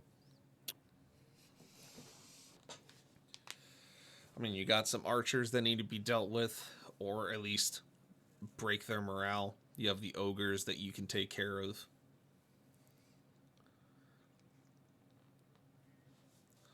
Or you can see what Christian does and then hold your actions until he's finished. Oh, that's probably better. Let's do that. All right. So that means, Mr. Zeb, you have some pretty obvious options here for who you're going to be putting a beating down on. Now, we can see if your axe recharges. We can roll a d6 to see if it does. If it hits a 6, you can use your ability again this turn. If it does not, then you do not have it this turn. It does not. So, it means you get your normal bapping. Get your normal bapping hits. So, it comes down to who you bapping. Who you punching. You currently have in front of you 3 ogres, 2 that are not peg-leg, 1 that is peg-legged, a chieftain, and then some goblins.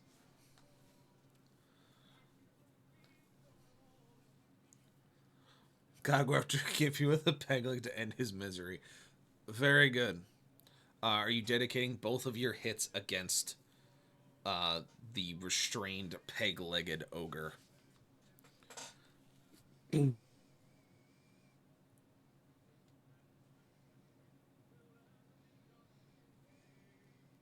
and the one below him. Very good. All right. So your axe hand is a plus 10. That's a 25, so that is a hit. So that is 5d8 plus 6 plus 3d10 because he's technically, I would say that he's not prone, but because he's restrained, he's going to take double or additional damage from the axe hand. So 1, 2, 3, 4, 5. Hiya. So he takes 26 on the nose plus additional 3d10, 19. So I think it's safe to say that it is very simple. You bring your axe hand down with swiftness. 45-degree lean. You take his other leg on the first swing, and as your backhand of your axe hand comes up and over, you just lay it directly into his small ogre head and kill him instantly. So that ogre has perished. Your hammer fist, on the other hand, hits with flying colors against the other ogre, and that deals 2d8 plus 6. So that deals 33 to him, so he's not looking too hot. He has to pass a strength check. He doesn't. So then he is knocked prone by the massive weight of the mighty hammer. And he is not looking too good either. So, Rage, that is what has occurred in front of you as you see Christian just a skull split one ogre and then bash another one into the dirt. Point my hammer towards the horizon for my next home run. Jeez.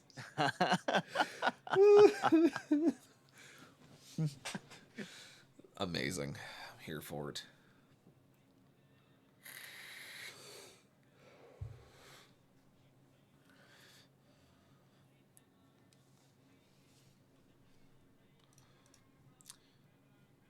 So Finrod and Kovral, I need you two to roll me a d20 each.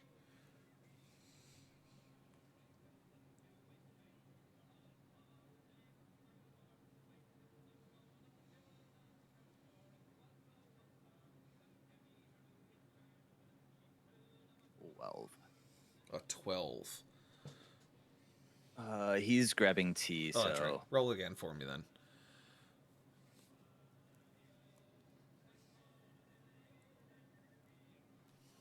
nat 20. Huh. All right. I expected them to break. The dice say otherwise. So this group of archers decides to back away from Christian. What do you? Why are they taking their turn? It's the response to seeing an ogre get split in half. That's fair. So they pull backwards. The goblins who you rolled for stand their ground, surprisingly. Of course, when I roll a nat 20, that was what happens. Yeah. Weird. Anyway, Rage, what you got? I don't really have a lot, but fuck it. Guess we're just gonna foxy the two archers over here. All right. So start with this one.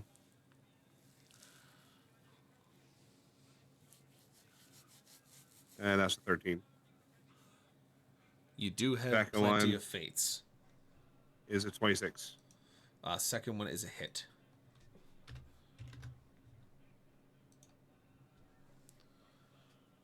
All right, so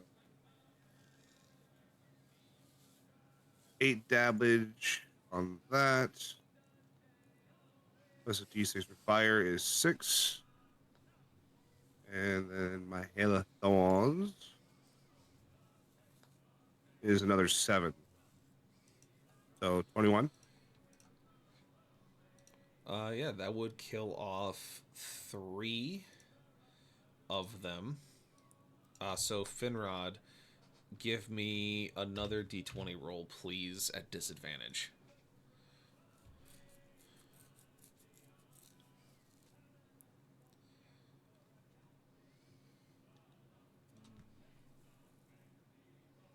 A 3.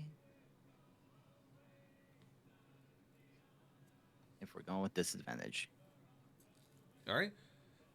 So with a 3, the morale of this archer group breaks, and they start to run, trying to get away from Raid as quickly as possible, as they just watched 3 arrows come out of nothing and just splinter the 3 archers next to him.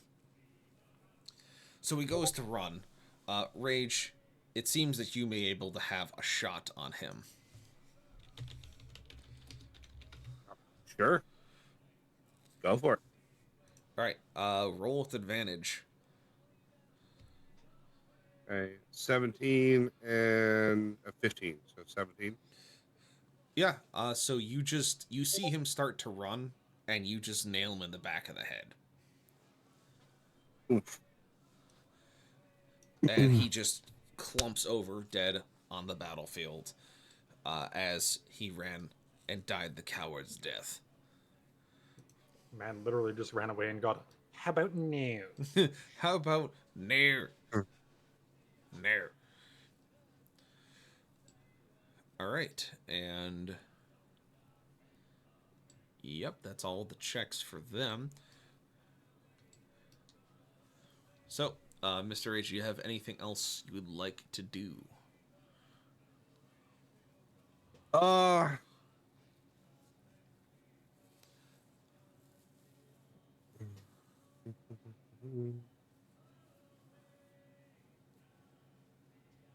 on, let me see.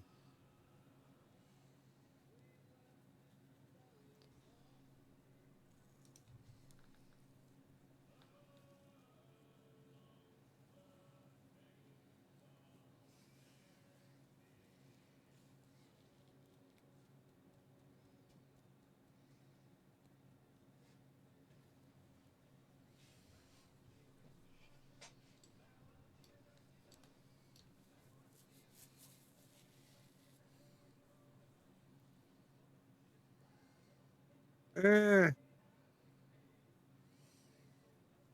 No, not really. Nothing else I can really do. All right. So that brings us to the enemy turn,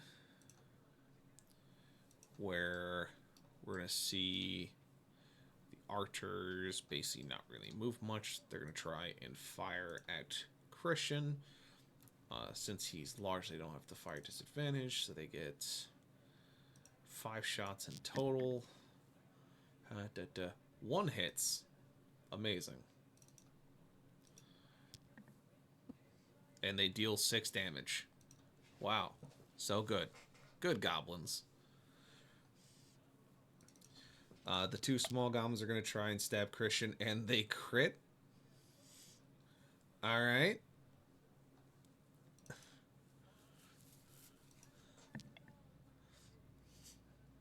They do 5 into Christian, so he's taking 11. Ogre's going to try and take a swing at him. Lands it. Deals 8, so that's 19 into Christian so far. Chieftain's going to make 2 attacks. And crit fails the other one. Let's see what happens there. Where is my book of things? I need my thing book. What's Christian's AC? 21. Nice. Corrupted encounters. Encounters. There we are. Criticals. I need a percentage roll.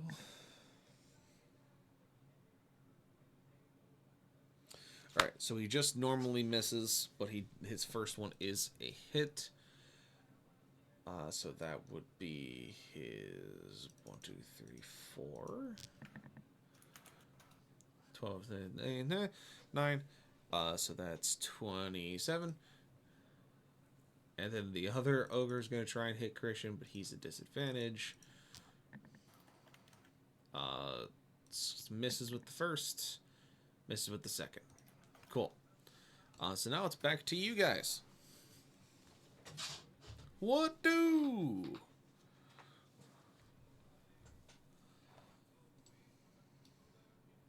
Hmm.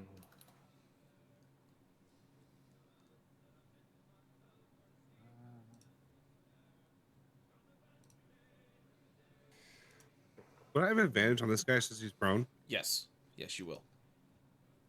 I was gonna say, you mind if I hit him because I can actually reach him Oh, and sure. get out I there? think you could. Yeah, I have 55 movement. That's why I'm measuring real quick. Finrod is the fastest boy. Literally Knuckles. Literally just Knuckles incarnate. Yeah. Yep. Next thing you know, Does he know the starts way? screaming about where the Chaos Emeralds are. Who stole my emeralds? Punches one goblin. Was it you? Did you steal them? And then basically just turns into freaking Dumbledore from Goblet of Fire. Did you throw your land in the Goblet of Fire? Did you steal my emeralds?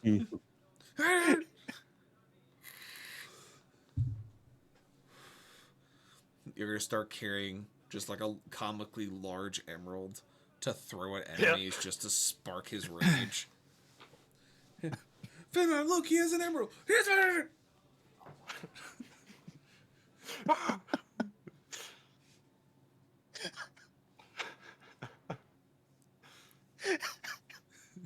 Gains rage and God, advantage over and here. The haste in enemies the at first first turn. they'll be like, "Oh fuck, a giant emerald! Fuck yeah!" And then they'll just see a fucking raging freaking Finrod charging at them. There's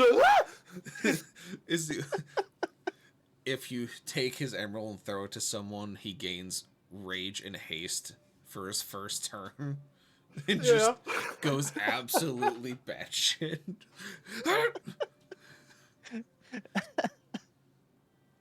Amazing. I'm here for it. Alright, so Finrod, you're running towards the prone guy. Because he stole your that's emerald. the other. Give me back my emerald. Alright, you would have advantage on your fist punchies.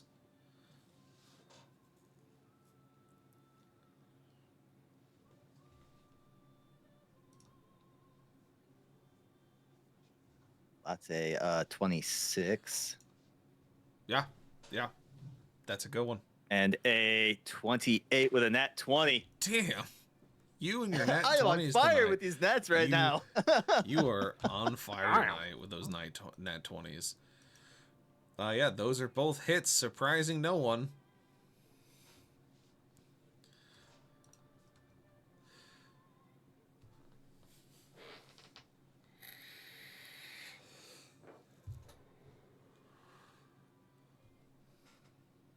Twenty-nine, 37. She. Damn. Yeah, you pummel him into the ground, yelling something about emeralds as you do so. And yeah, he's pretty done. He's cooked. He ain't coming back from that one. I don't know what you expected when you 37 damage into his head. Okay. That's not terrifying whatsoever.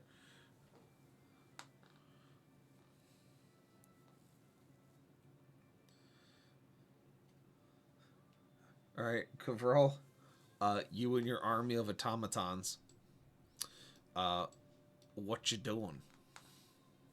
Well, shit. I can't really get to anything, so I guess I'll just go here and I'll heal Christian. Very good. And it hasn't been 6 turns yet, I don't think, since the last session when I cast, frickin', Beacon of Hope. It has Does not. that last for... Okay, good. So I will be healing him for max. So he's back up to 167 hit points. Well, the no, I monster. don't think not like the maximum health, maximum amount of hit points possible from my healing, rather. Quite. So I'll be casting Cure Wounds at level 3, which is 3d8 plus 1, so he'll heal 25. 25, right? Yes, it's a yes. 8, 16, 24. Yeah, 25. Yeah, so 25 would put him back up to 144. Yeah, so back up, even better fighting shape. Yes. Excellent. And these guys are going to go move up here. Confirm math with rocks. Very good. Here, I will roll rocks to confirm math. Yeah. Math says yes. There. The math is mathing. Excellent. All right. And I believe that is all I can do. So that's yeah, that's my turn for now. All right. So let's take a quick overview of what we got. So Rage has to take his turn and Christian has to take his turn. Christian can push back the enemies to give an opening to you guys. But what's also on the field is looking at what just came out of the gates, which they were ready to face a few adventurers. But then Christian came out of the gates, followed by those 3 adventurers, followed by 9 Warforged, covered in the blood of their comrades. So we're gonna do a couple of morale checks real quick for these dudes here, just to start checking things off the list. So we're gonna look at these archers here. Should be a disadvantage. They should be scared by some raving lunatic screaming about Emerald. You know what? You're probably right. So the archers definitely go, nah, I'm out. I'm good. The other archers also say, nah, they're out. So they disengage off the board completely. The third group on the far side stays put, surprisingly. Interesting. Let's see. The group of goblins. Do they stand tall? They are questioning. They are questioning their motives. They're questioning their reason for being here. So let's see. Rage, call odds or evens. Let's go with evens. All right. So if I roll evens, the goblins will stand. If I roll odds, they will run away. All right. The goblins decide that their life is worth living, which gives them attack of opportunity from Christian. Oh no. Yeah, so that's a hit, even without looking at the numbers. And he rolls almost max damage. That is 37 damage into that group of goblins. And they also become a crepe. For artistic effect. Hell yeah. Let's see what the ogre does. Alright. He's kind of sitting there. He's thinking about it. Let's see what the chieftain. Chieftain stands tall. Alright, so ogre's questioning it. Chieftain standing tall, and the archers are on the field. So checking their linens for skin marks. Yeah, basically. Alright, so... So, you guys can see that some of the units have either run away, tried to, attempted, or were successful. You know you have the upper hand. You know that if you continued pushing them, that between the three of you, your Warforged, and Christian, you'd be able to wipe them off the board completely. At this point, it would be decided to be a total victory, without a doubt. There's nothing that could go wrong to change this. There is no trap cards or trap doors. It is just their assault has failed spectacularly. You see that the Etheria's ass airship has landed after going to the sky to fight off their air forces and has pushed them back as well. So whatever you see on the ground in front of you is all that's left. And so the chieftain is really the only one standing with firm confidence in front of Christian. Now, Christian, Zeb, in this case, the chieftain stands tall against you. He doesn't want to move, and apparently you slowly turn towards him, and your hammer arm starts to twitch.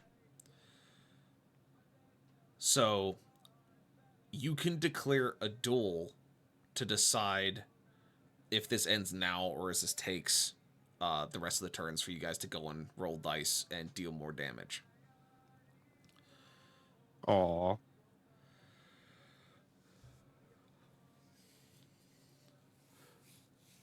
Can I weaken him first?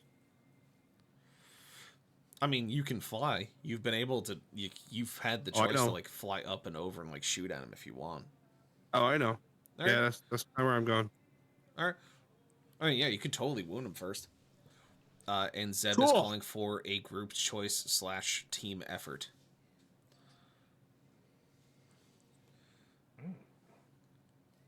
All right. Well, If you want to that fly works. over and Call of Duty, shoot a man him first.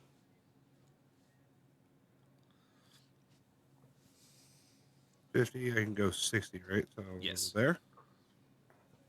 Okay, so we're gonna do that.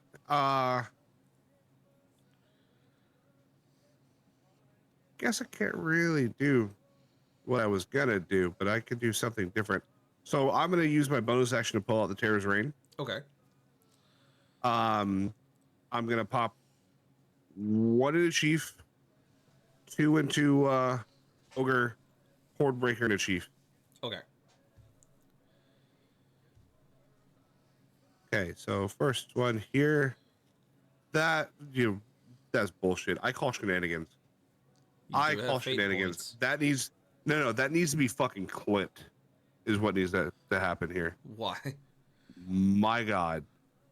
Because it sat there on D20 and Sat then on decided, D20 fuck and you. then, yeah, and then just rolled it, like leaned over. Oh. Oh, Stolen. so it's 25 not hit, Oh no, it hits. Ethan? Oh, Oh, well then yeah. So we're gonna do that. My 68 plus 5, 35 to hit. I still have Hail of Thorns up, so we're gonna roll that too. That is an 8 on both of them. And we're gonna roll again on the Ogre. So 23. That's it. All right. Roll on the Ogre. A 30. With the Hail of Thorns is a 16 for both of them. Very good. And then we're going to roll back with Horde Breaker on the Chieftain. I want a fate. Just saying it right now. Okay. 23. Does that hit? That is a hit. Perfect. Yay, I didn't waste a fate. I feel good about myself.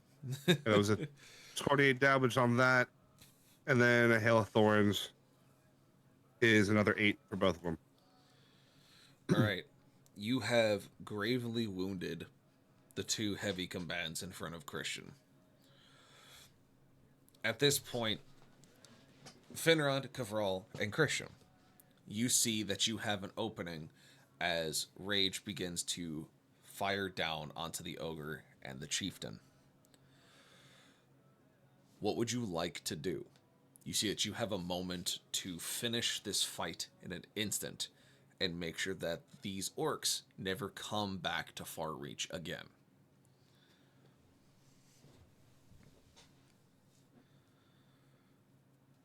I want to know if I can, as Christian swings with his hammer, probably at them, I could jump off at the archers. Give me athletics. Get launched. Yeah. Here, let's see if Christian hits the chieftain, which he probably will. He does. So you give me athletics to launch yourself off of Christian's swing at the archers.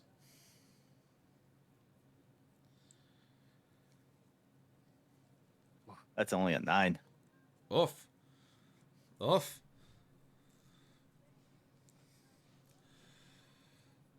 So I would say that you go to try and launch yourself. You miscalculate how much force you're actually given. You do not go the full distance.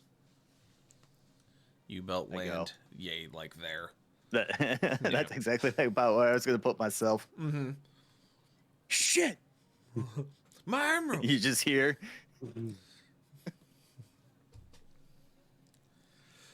You're the ones who have my armor! Really? Did that chieftain really take 95 damage and is still standing? Standing for the moment. He big ogre boy. I feel like that bitch should be missing a leg too. He's gonna be missing more in a second once Christian finishes his hits. Like, this is all happening basically simultaneously. So, since he cannot jump the distance, toss me.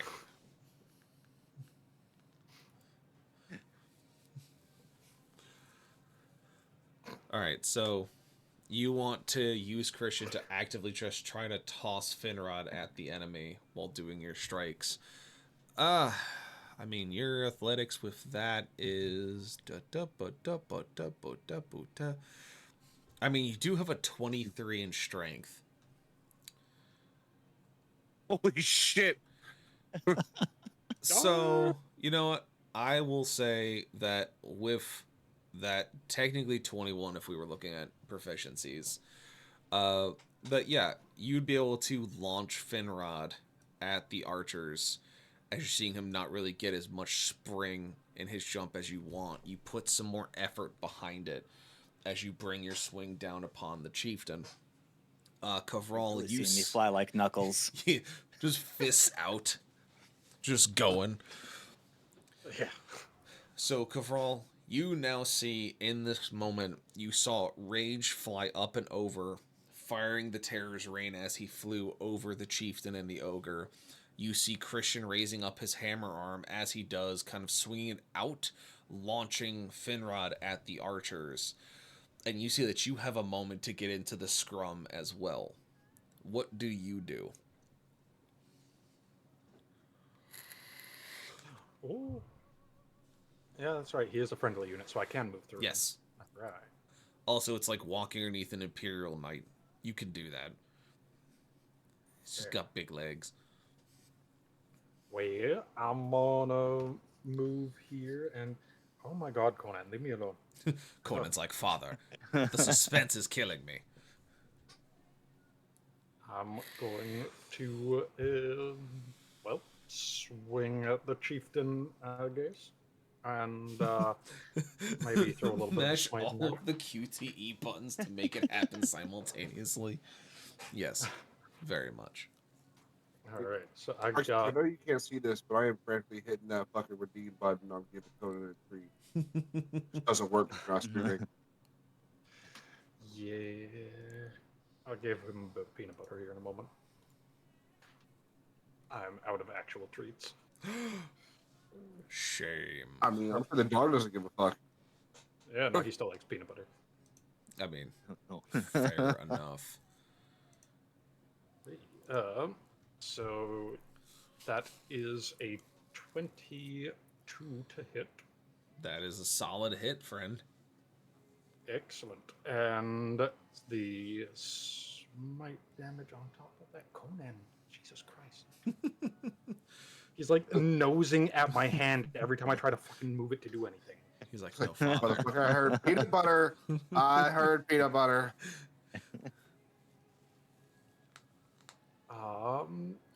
Spells. That's the tab I'm trying to get to. That tab. Yeah, it'll be Thunderous Smite. Very good. So roll the d8 on her for the normal. Okay, so 6 damage for the normal attack, and then an additional 1 and 3, an additional 4 from the smite. Very good. Very good. So, with all of these actions taking place, this is what happens in a simultaneous fashion. You would all see Rage leap from his position on the battlements, pulling out the Terror's Reign and firing 4 rounds towards the Chieftain and the Ogre. All 4 rounds hitting their mark, sprays of thorns erupting from the ground, almost like living shrapnel, and shredding into the flesh of these 2 gargantuan monsters that stand in front of you. As those rounds land, you see Christian takes the advantage and the initiative and begins to pick up his hammer arm to bring it down as a crushing blow, as a testament to his fortitude, to take out the chieftain and end the assault. As he does, Finrod jumps up onto his arm as Christian launches him towards the archers, the gauntlets glowing with energy and crackling with thunder as he flies through the air screaming about, "Did you take my emeralds?" Kavral, quickly moving between the legs of the Titan, comes up towards the ogre as it is distracted and wounded, taking his war pick and slamming it not once but twice into its body. Once into its knee to bring it down to his height, the second one finding its spot into the head of the ogre with a solid and sickening crunch. You see Finrod fly towards the archers, firing arrows at him in a last-ditch attempt to stop him from getting to them, is futile, as he flies through the flurry of arrows, landing with a thunderous boom, throwing goblin and dirt in all directions. Once the dust settles, the archers have scattered, whether alive or not. Those that have perished lay dead on the battlefield. Those that still lived and remained conscious ran before anything could see them run. The last thing seen, almost in a slow motion, the screaming of hydraulics in gears as a hammer is drawn up over the chieftain. Its face a scowl, a sneer that could curdle the blood of its enemies, now replaced by a look of fear. As its last moments flash before its eyes, as the 3-ton hammer wielded by the monstrous titan that was forged as a Frankenstein beneath the prison of Farreach has now become a guardian of those who wish to live free. The hammer is brought down in one swift motion, crushing the chest and torso of the chieftain in a thunderous strike, the ground shaking and trembling with the aftershocks of the blow. After a few moments, as the battlefield goes silent, no sound picking up from the grass to the stone, the gears of Christian begin to shift and turn. His body begins to pick himself up, shoveling off the dirt and rust and splinters he's gathered from his fight today. The other Warforged have stayed at the gate. Their cheering, though sounding synthetic and hollow, echoes throughout the field. Those that stayed in the town to guard the young ones or to guard what was left of their own freedom, begin to cheer from the town itself. The battlefield lay strewn with the bodies of the assaulters, with the bodies of the greenskins who wished to plunder and capture what they could for whatever reason is unbeknown to you. As the cheering continues and it begins to calm itself down, the adrenaline dumping from your systems, the battle high you usually feel replaced with that of weariness. As for the past few weeks you've done nothing but fight, find new things to fight for, and new things to take care of.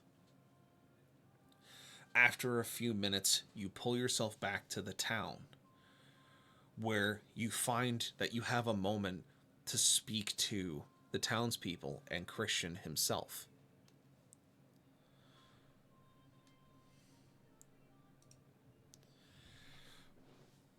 Finding yourself back in the town, chairs are brought to you. Rum cakes and spiced pork brought to you with ale and drinks of your choice. Christian stands on his haunches, unable to really take a position of relaxation, though he does not consider it necessary in his body. His voice bellows like that of 1,000 war horns, coming from an amplifier built into his chest. He looks down at the three of you and thanks you. Thanks you for coming back. The other members of the town rejoice and simply sit and relax for a moment, not only being able to coexist with those that are not like them, but also now knowing that there are those that would wish to fight for them, and that they don't just simply have to fight for themselves.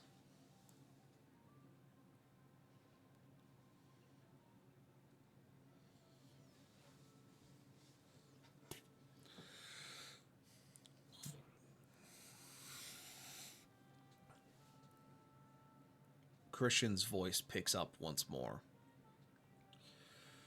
Looks down at the three of you and goes, "Well, breaking of chains. What are you going to do now?"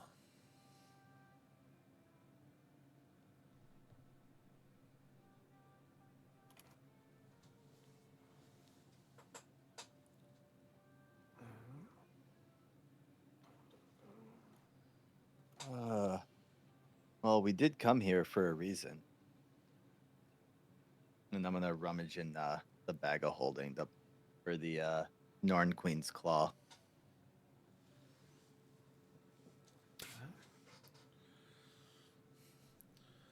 What did you We plan did. on that? We could use some kind of weapon for the Mad King. We need to break his hold of whatever is feeding him magic.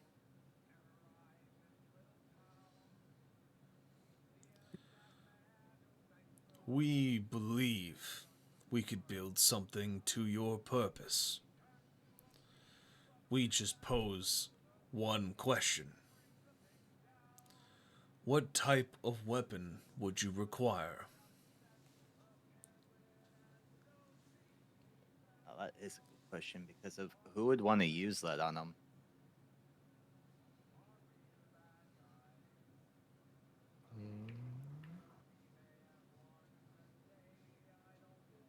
That is a good question. I guess time cover August is a good weapon.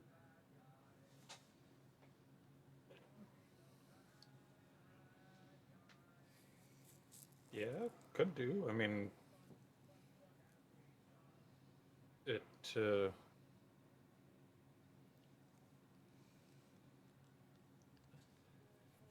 Yeah, I'm not really sure if it could be fashioned into a bow or anything. Well, I mean, maybe it could. But yeah, if we want to make a weapon for Coverall, we could do that.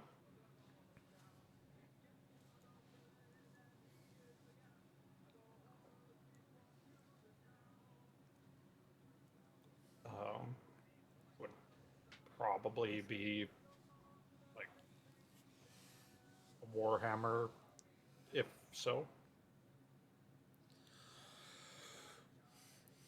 We could forge something of that style. Using the materials we have, it would not be difficult. It would be something of an exotic weapon, but we could fashion one that fits you. If you would be the one to carry it to free the land around you, it seems only fair.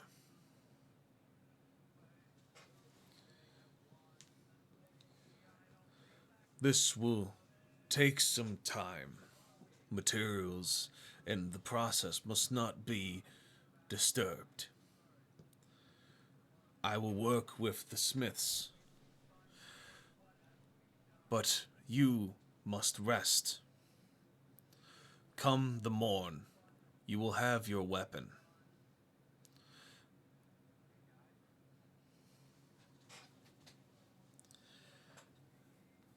Or, sorry. Yeah. Thank you. And hey, I think I could definitely use some rest. So, with food and ale, Christian stomps over towards the forge where you guys saw the large automated process creating weapons and steel and such under the guise of the blacksmiths that had been left behind by the convergence. You find yourself a place to rest. They open the tavern to you. They give you rooms, food, board, etc., and let you take your time to recuperate, as they know that you have a journey ahead of you and it will take time to finish the crafting phase of what they're working on. If they're going to make you a weapon meant to kill what is considered a god, it must be built right. After the few hours, after a long rest for all of you, you wake up and have your breakfast as it is sorted, of whatever it is that you require of dwarven cuisine. They do make some variants that are not as well seasoned for the Aarakocra and the elf, worried that they may hurt you by process, but you have your choice of the picks of what to have. After a few hours of being awake and gathering yourself and bringing your gear and non-essentials to the airship, including rations and food that they're giving you, spiced pork in small Tupperware containers made specifically for rage and otherwise, rum cakes and ale, and of course, rot gut in a keg, specifically given to Coverall for his work. You hear the war horns sound again as you see Christian slowly making his way towards you, being followed by a number of smaller yet very stout warforged, all wearing leather aprons and carrying what looks to be a large box. Almost as pallbearers, they seem solemn and slow in their process, making their way towards you. Once they reach you, Christian does not speak. One of the smithies steps forward. I am Ironjaw of the Ironjaw family. I am the lead smith and what's left of the Far-Reach Metallurgy Council. We have worked tirelessly through the night to design you and create a weapon that would befit someone who is meant to slay a true monster. And so we have brought it forth to you, not to be given or taken lightly, as we have found that it has some peculiar qualities. And so if we give it to you, Kovros Stone Shield, Breaker of Chains, Transcendent, we wish to give it to you with a word of warning and with our blessing, as this may be the last weapon we make for use outside of our own walls, as we have found ourselves an understanding of that we ourselves are weapons, but need to be used for the sustaining of what is left of our culture, not to bring war and death upon those outside these walls. So we present to you the Black Stone Hammer. May it serve you well. Overall, will take the box reverently and say, No. Thank you kindly. And I will be cautious with it. The I appreciate box, the warning. the box as they hand it to you, is easily 4 feet long and 2.5 feet wide. They set it down in front of you in motion for you to open it. And as you do, you see that inside is this beautiful dark steel hammer. The shaft is twisted and braided. The handle is large and ergonomic, curved to fit either one or two hands, to be wielded in one hand with a shield or to be wielded with both for heavier strikes. The metal is engraved and shaped and is meant to feel light and is weighted correctly in fashion. Certain parts removed just gram by gram to make sure that it remains ergonomic to the user. You follow the weapon's shaft up to the head of the weapon, where you see large metal fingers have come out and wrapped in and around the tooth of the Norn Queen, or the claw, where it has been shaped to almost rounded mallet-like surface on one side. The sharp end kept intact and coming off the back of the hammer, akin to that of a war pick. The last detail that you found peculiar at first until you looked closer was that on either side are these bright purple gems that have been socketed in between the metal webbing that wraps the claw into place. They seem to glow and flash, and you swear almost it looks like they blink at you. Whether it's a trick of the light or otherwise, the way these gems are cut are impeccable. You lift it in one hand and it doesn't feel heavy, doesn't feel dense, it feels correct. A masterwork weapon, if you've ever seen one. It reminds you of the weapons that you heard about through the stories and history of your culture, weapons wielded by kings and guardians of their realms, weapons that be passed down through generations due to the amount of work and resources that went in to making them what they were. This seems to be exactly that.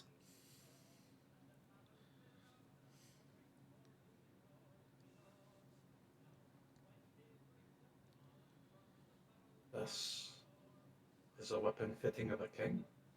You have outdone yourself, my friend. What better weapon to make than a weapon for a king to kill one? Aye, fair.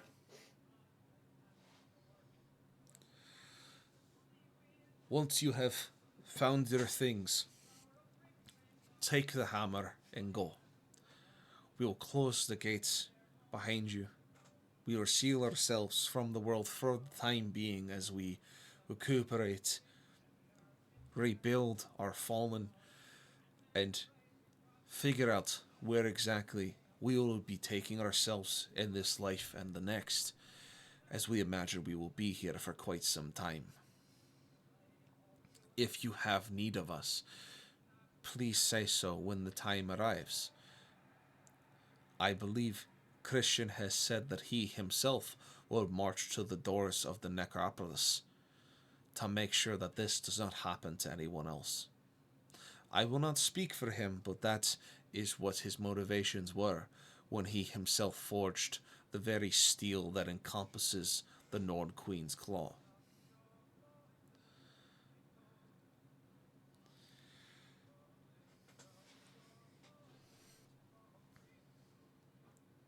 It would certainly be an honor to have you at our side at the fight. I will call upon you when the time comes.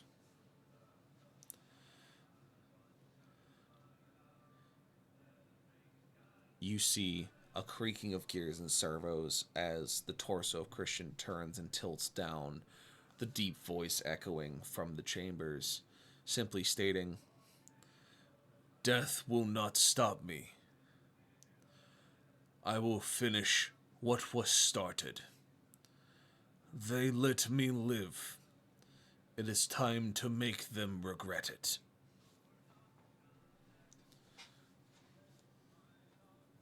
Hey, And with that, you gather your things. Hold up. Yes. Hey, Christian, are you good with this being your call? It reminds me of a simpler time. It brings me joy. I will listen and follow where the call takes me.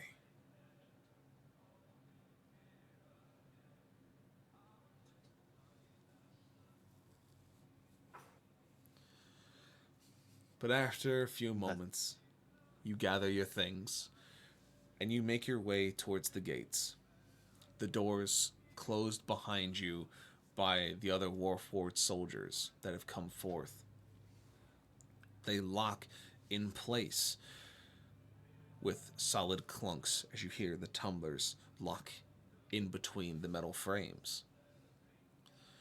You see the airship has begun to spin up its propellers, the dust and grass swirling around it, as the gnomes on board simply stand stout on the guardrails, waiting for you to venture forward. As you approach, the gnome captain, of course, being the first to greet you as always, goes, "Sir, where we go next?"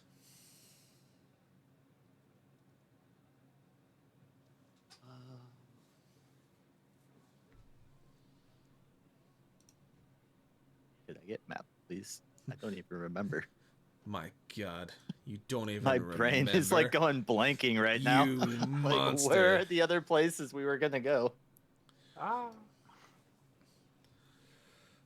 So, the other places that you had to go, or could go if you so wish, was Albion to try and secure some form of naval force, the Nold Spire for a marine force, the Crucible for infantry, go to the Setlands to try and secure siege weapons, go to Jarl's Throne to secure berserkers, and the Black Marsh Keep for archers.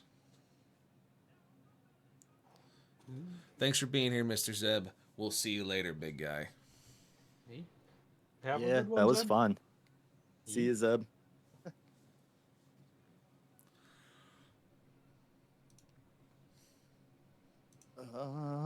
Do we want to go to Albion just because it's the closest? And work our way around? Yeah, I mean, having the Navy to blockade the entrance, or at least one of the entrances, and come and help would be good.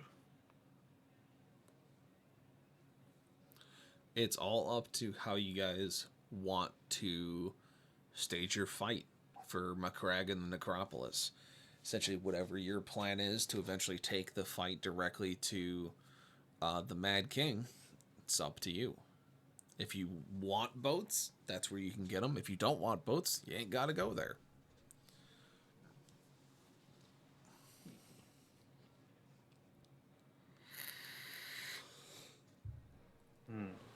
At least in my opinion, I feel like if the more we can get, the better off we are for like the last fight. Yeah, I agree. True. But I don't know if we'll have enough time to get all of them. So we'll Yeah. probably have to pick and choose which ones we want to get.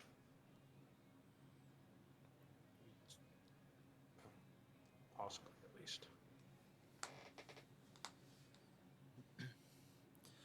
Because Kavral does bring up a good point. You're not sure what your timetable is. Yeah. You know that he hit Macragge Or really how long. hard, but you don't know how Don't know fast. where he's gonna hit. Yeah. You just don't know how fast his forces are moving and in what direction.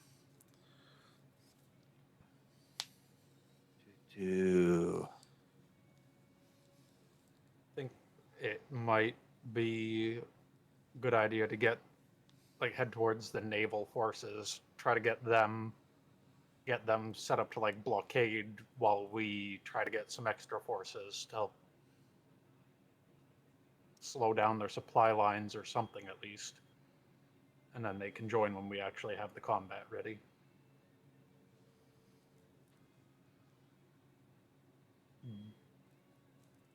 As for where And to go after that, though, not really sure. You know, I like thinking now. I'm like Berserkers would be really good because we know what Jarl's Throne can provide from the tests we had to do. Yeah.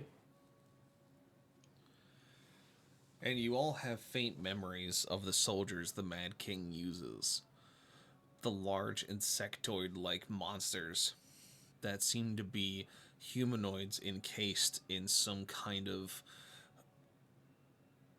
growing armor. You know that even the mid-rank sergeants were large creatures that were not meant to be trifled with easily.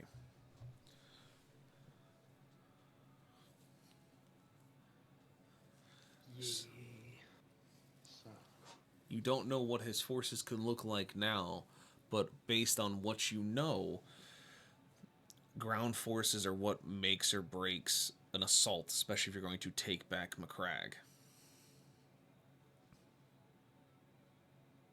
You know, I've been actually skipping over the siege weapons completely, to be honest, at least in my thought process right now.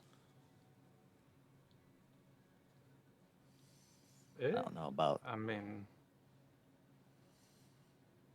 it would be good to have siege weapons for when we're trying to get in there, but yeah, probably would. I mean, the Marines sound like they'd be really good to have, but they're also way up there, far away from pretty much everything else except the archers. What kind of naval are we talking? Large Do you not know galleons, cannons, boarding actions, stuff along that nature. Nothing So- super advanced. But basically, fucking water-based artillery. Essentially, yeah. It's you could have water-based artillery. You could have supply lines. You could have troop deployments. Different kinds of landing actions if necessary. If it's something close enough that it's easier to reach by Navy force, you can have them approach it.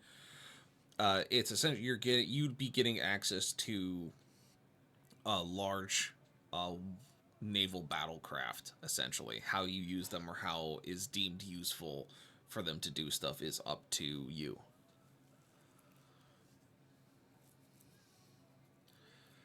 Because the other side of it is the reason the other side of the map is blank to you guys is that you just don't know what's going on over there.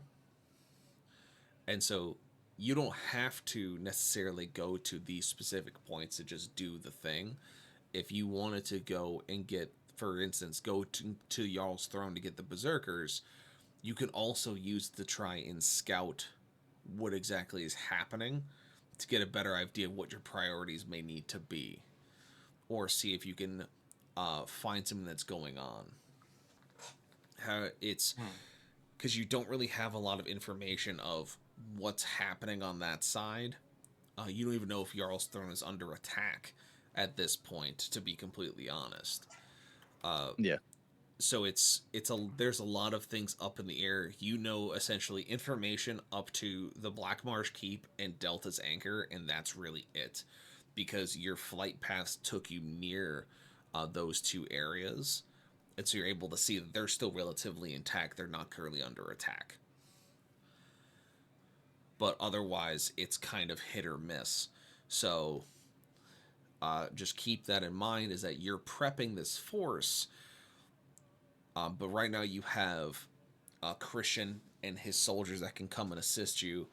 And you have the Paladin Company from the Slanted Keep, as well as your airship that has been upgraded.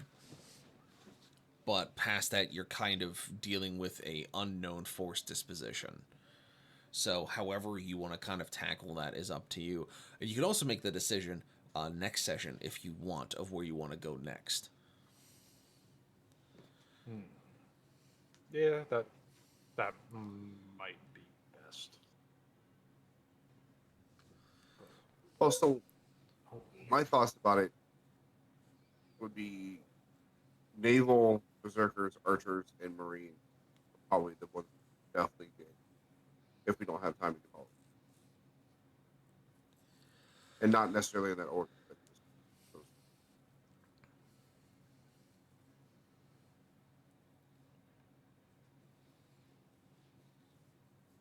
Yeah, I mean, it's if you guys want to take the time outside of session to really kind of plan out what's going to be useful, what's going to be useful to you based on what you know, how do you want to use these different assets, you can have that time to think, and then you can come back and just be like, all right, this is what we want to do, this is how we want to achieve it, and then you guys can go and I'll walk you through the story and what happens and how you get to receive those rewards, essentially.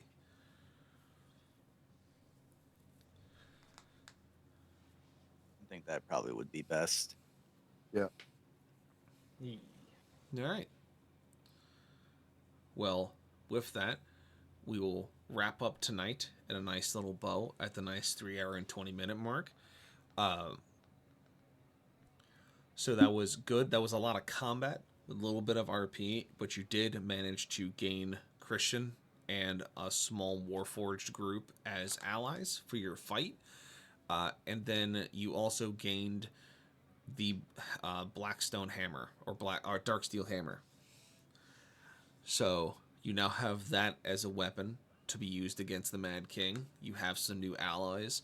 You broke the chains off of the oppression that was holding down the members of Farreach, so now they're able to live as a free society, which is always a plus. And then you got to absolutely clap the shit out of some orcs. So, also a plus.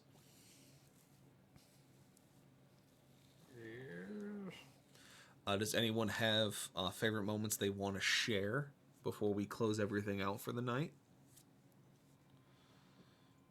I mean, freaking stealth going full. Did you pull it ever gobble of fire mode? full knuckles. Just Yeah, that would be mine as well. fair enough. That would pretty good.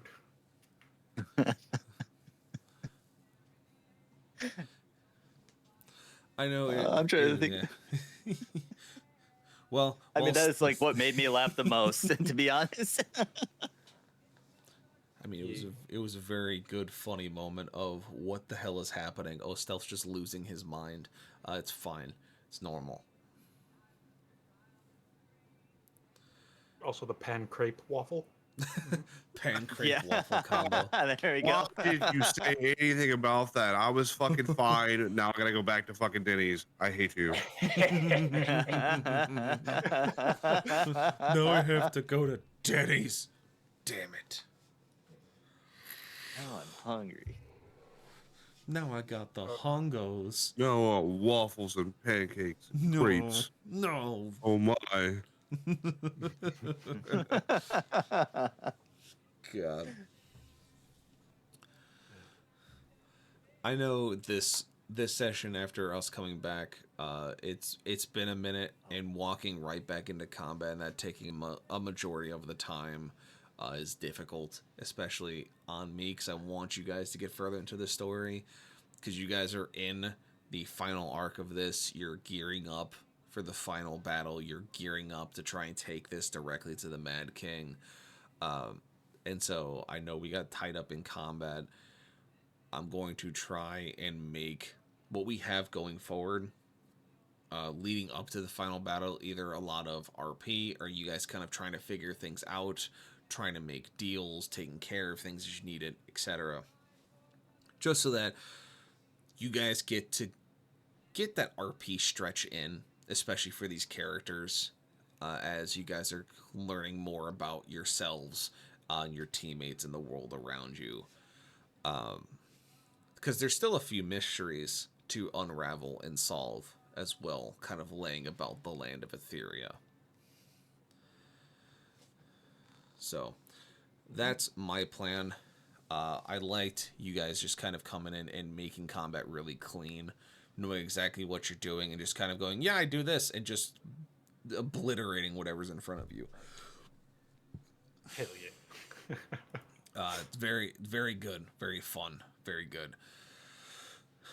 No, it was a little wonky because I was trying to do the mob system, and I think I'm gonna find a better way to do that for the final battle. I gotta test out some rule sets, but I'll fall back on something good. But yeah, I hope next time we'll be able to do some more RP. We'll have a little bit more chatting time and doing things. Hopefully get the actual chat more in line with it as well. Get them involved as like an outsource as well. But with that, thank you. I do want to say What? that was my other favorite moment. Zeb jumping in as a Christian. Yes. Oh, yeah. Getting chat involved. I want to say, like, getting chat involved was actually a really great moment. Oh yeah, that was really good. Just, we don't know what he's gonna do. That's the point. Christian's on a roll. Coming in out of left field like a crazy person. Hell yeah. Oh yeah. But yeah, so it's oh god, what? You said, "Oh yeah," and he busted through the doors. Oh yeah, he did. Oh yeah, he did. Yeah. He just went right through it. He literally Kool-Aid manned his way through that. Yeah. He specifically pointed out, I'm going through those doors, and I was like, why? He's like, I'm going through those doors, and it's like, okay, sure. It's happening.